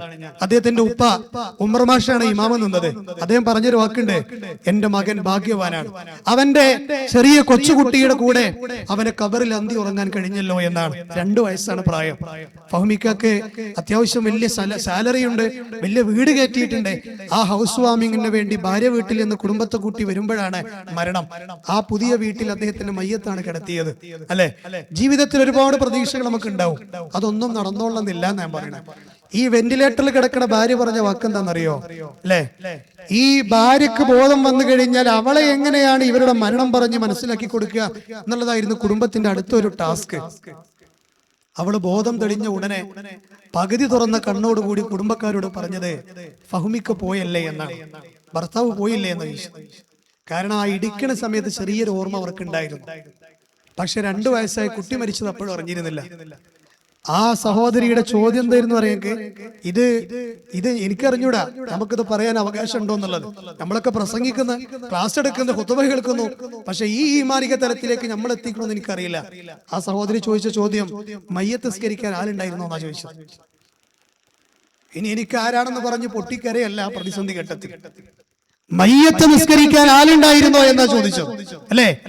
ആ സഹോദരിയുടെ ചോദ്യം തുടർന്നുകൊണ്ട് അവർ പറഞ്ഞാൽ മനസ്സിലാകാത്ത രൂപത്തിൽ ഏറെ ക്ഷീണതയോടുകൂടി ആ സഹോദരി പറഞ്ഞെന്താണെന്നറിയോ, ഫഹ്മിക്ക മീറ്റിങ്ങുകൾക്ക് വേണ്ടി തിരക്കുകൾക്കിടയിൽ ഓടുമ്പോഴും എന്തിനാണ് നിങ്ങൾ ഇങ്ങനെ റിസ്ക് എടുക്കുന്നത് എന്ന് ഞങ്ങൾ ചോദിക്കാറുണ്ട്. അപ്പൊ ഫഹ്മിക്ക എന്നോട് പറയാറുള്ളത്, നമ്മൾ മരിച്ചാൽ മയ്യത്ത് നിസ്കരിക്കാൻ ആളുണ്ടാവുന്നതാണ്. അദ്ദേഹത്തിന്റെ ആത്മാർത്ഥമായ ആഗ്രഹം പോലെ തന്നെ ചിറക്കൽപ്പടി എന്ന് പറയുന്ന കൊച്ചു ഗ്രാമത്തിലേക്ക്, മണ്ണാർക്കാടുള്ള കൊച്ചു ഗ്രാമത്തിലേക്ക് അദ്ദേഹത്തിന്റെ മയ്യത്ത് നിസ്കരിച്ചത് 3 റൗണ്ടുകളായിട്ടാണ്. വലിയ മുറ്റം നിറഞ്ഞിട്ട് നിൽക്കാൻ കഴിയാത്ത രൂപത്തിൽ. കേരളത്തിലെ ഇന്ന് ലൈം ലൈറ്റിലുള്ള അറിയപ്പെട്ട പണ്ഡിതന്മാരടക്കം അവരുടെ ഷെഡ്യൂളുകളൊക്കെ വെട്ടിത്തിരുത്തി മയ്യത്ത് നിസ്കരിക്കാൻ അവിടെ ഓടിയെത്തി. ആ നാട്ടുകാരനായ സഹോദരന് വേണ്ടി ഈ നേട്ടം നേടിയെടുക്കണോ, നിങ്ങൾ ഈ ദഅവത്തിന്റെ പ്രയാണത്തിൽ ഒരു ചെറിയ കയ്യൊപ്പ് നിങ്ങളടുത്ത് ഉണ്ടാകണം. എപ്പോഴെങ്കിലൊക്കെ ഒരു വിജ്ഞാന വേദി വരുമ്പോ വന്നിരിക്കുക അല്ല. നമ്മുടെ അസ്ലിയായിട്ടുള്ള ഈമാൻ വർദ്ധിക്കുന്ന ഇടങ്ങളാണ് നമ്മുടെ ഒരുമുക്ക് നടക്കുന്ന ക്ലാസ്സുകളും. അത് ഞാൻ എടുക്കണോണ്ട് പറയല്ല, ഞാൻ 3-4 മണിക്കൂറുകളാണ് ഓരോ ക്ലാസ്സുകൾക്കും പ്രിപ്പയർഡ് ആവാറുള്ളത്. കാരണം ഇപ്പൊ ഇന്നത്തെ നിങ്ങളെ ക്ലാസ്സിന് വരെ ഞാന് ഉച്ചക്ക് തുടങ്ങിയ തയ്യാറെടുപ്പാൻ. ഏതെന്റെ അധ്വാനത്തെ കുറിച്ച് പറയാനല്ല, എന്റെ മുമ്പിലിരിക്കുന്ന ആളുകൾക്ക് എന്തെങ്കിലും ഒന്ന് കിട്ടണം, അതിനു വേണ്ടിയിട്ടാണ് ഓരോ വിഷയങ്ങൾ കൈകാര്യം ചെയ്യുമ്പോഴും അങ്ങനെയാണ്. അപ്പൊ അങ്ങനെയൊക്കെ അധ്വാനം എടുത്ത് നമ്മുടെ ആളുകൾക്ക് അത് ക്യാപ്സ്യൂളുകളായി വിളമ്പി കൊടുക്കുമ്പോ അതൊന്ന് കേൾക്കാൻ വരെ വന്നിരിക്കാൻ സമയമില്ലെങ്കിൽ ഒരു ഉസ്താദ് നിലനിൽക്ക് നമുക്ക് സങ്കടം ഉണ്ടാവും. അത് നിങ്ങളോട് ഉണർത്തിയതാണ്. അതുകൊണ്ട് വ്യാഴാഴ്ചകൾ നടക്കുന്ന ഖുർആൻ ക്ലാസ്സിൽ നിങ്ങൾ പങ്കെടുക്കണം. നമ്മുടെ പള്ളികളിൽ നടക്കുന്ന ക്ലാസ്സുകളിൽ നിങ്ങൾ ഉണ്ടാകണം. എന്തിനു വേണ്ടിയിട്ടാ? സന്തോഷത്തോടെ മരിക്കാൻ, പ്രതീക്ഷയോടുകൂടി ഭയത്തോടുകൂടി ജീവിക്കാൻ, ഒരു നല്ല വിശ്വാസിയാകാൻ അള്ളാഹു നമ്മെ അനുഗ്രഹിക്കുമാറാകട്ടെ. നമ്മുടെ ഈ സംസാരവും നമ്മുടെ ഈ ചെലവഴിച്ച ഈ സമയവും എല്ലാം അള്ളാഹു സ്വാലിഹായ അമലായി നമ്മളിൽ നിന്ന് കബൂലാക്കുമാറാകട്ടെ. ഈ പ്രോഗ്രാമിന് വേണ്ടി ചെറുതും വലുതുമായ അധ്വാനങ്ങളൊക്കെ നടത്തിയ സഹോദരിമാരുണ്ട്. അള്ളാഹു എല്ലാവർക്കും അർഹമായ പ്രതിഫലം നൽകുമാറാകട്ടെ. ഈ ചൂട് സഹിക്കുന്ന സമയത്തും ഈ സെന്ററിലേക്ക് ഇസ്ലാമികമായ പൂർണ്ണ ഡ്രസ് കോഡ് കൂടി തന്നെ ഇവിടെ എത്തിപ്പെട്ട് ചൂടൊക്കെ സഹിച്ച് ഇവിടെ അത്രയും സമയം എന്റെ മുമ്പിൽ ക്ഷമയോടുകൂടി ഇരുന്ന നിങ്ങൾക്ക് എല്ലാവർക്കും അള്ളാഹു അർഹമായ പ്രതിഫലം പ്രദാനം ചെയ്യുമാറാകട്ടെ. മനുഷ്യരെന്നുള്ള നിലക്ക് വീഴ്ചകൾ ധാരാളം വന്നുപോയ ആളുകളാണ് നമ്മളെല്ലാവരും. അള്ളാഹു നമ്മിൽ വന്നുപോയ പാപക്കറകളെങ്കിലും ഗഫാറായ റബ്ബ് വിട്ടുപുറത്ത് മാപ്പാക്കി തരുമാറാകട്ടെ. മരിക്കുന്ന സമയത്ത് സന്തോഷത്തോടു കൂടി സ്വർഗം കണ്ട് മരിക്കുന്ന വിജയികളിൽ അള്ളാഹു നമ്മെ ചേർക്കുമാറാകട്ടെ. നാളെ പരലോകത്ത് ഒരു വിഭാഗത്തെ സ്വർഗത്തിലേക്കും മറുവിഭാഗത്തെ നരകത്തിലേക്കും അള്ളാഹു തിരിച്ചുവിടുമ്പോൾ സ്വർഗത്തിലേക്ക് സന്തോഷത്തോടെ കടന്നു പോകുന്ന വിജയികളിൽ അള്ളാഹു നമ്മെ ചേർക്കുമാറാകട്ടെ. നമ്മോട് പ്രാർത്ഥിക്കാൻ പറഞ്ഞ ധാരാളം രോഗികളുണ്ട്. വലിയ വലിയ രോഗങ്ങൾക്ക് അടിമപ്പെട്ട ആളുകളുണ്ട്. ആരെല്ലാമാണോ നമ്മുടെ ദുആ വസിയത്ത് ചെയ്തിട്ടുള്ളത് അവരുടെ എല്ലാം രോഗങ്ങൾ അല്ലാഹു പരിപൂർണമായ ശിഫ നൽകി അനുഗ്രഹിക്കുമാറാകട്ടെ. മാരകമായ രോഗങ്ങളിൽ നിന്നും അപകട മരണങ്ങളിൽ നിന്നും മുസീബത്തുകളിൽ നിന്നും ദുരിതങ്ങളിൽ നിന്നും അല്ലാഹു നമ്മെ നമ്മുടെ ബന്ധപ്പെട്ടവരെയും ഒക്കെ കാത്തുരക്ഷിക്കുമാറാകട്ടെ. ഈമാനികമായ ഹൃദയത്തോടുകൂടി ഈമാൻ കൊണ്ട് പ്രകാശിക്കുന്ന ഹൃദയത്തോടുകൂടി സമാധാനമുള്ള നിർഭയത്വമുള്ള ജീവിതം നയിക്കാൻ അല്ലാഹു നമുക്കെല്ലാം തൗഫീഖ് നൽകുമാറാകട്ടെ. നാളെ അല്ലാഹുവിന്റെ കോടതിയിൽ അവന്റെ പരിശുദ്ധമായ ജന്നാത്തുൻ നഈമിൽ ഒരിടം നൽകി അല്ലാഹു നമ്മയൊക്കെ സ്വീകരിക്കുമാറാകട്ടെ. നമ്മുടെ മക്കളിൽ നിന്നും ഇണകളിൽ നിന്നും അല്ലാഹു നമുക്ക് കൺകുളിർമ പ്രദാനം ചെയ്യുമാറാകട്ടെ. റബ്ബനാ തഖബ്ബൽ മിന്നാ ഇന്നക അൻതസ് സമീഉൽ അലീം وتب علينا إنك أنت التواب الرحيم. ربنا آتنا في الدنيا حسنة وفي الآخرة حسنة وقنا عذاب النار. آمين آمين برحمتك يا أرحم الراحمين. سبحانك اللهم وبحمدك أشهد أن لا إله إلا أنت أستغفرك وأتوب إليك. وآخر دعوانا أن الحمد لله رب العالمين. السلام عليكم ورحمة الله وبركاته.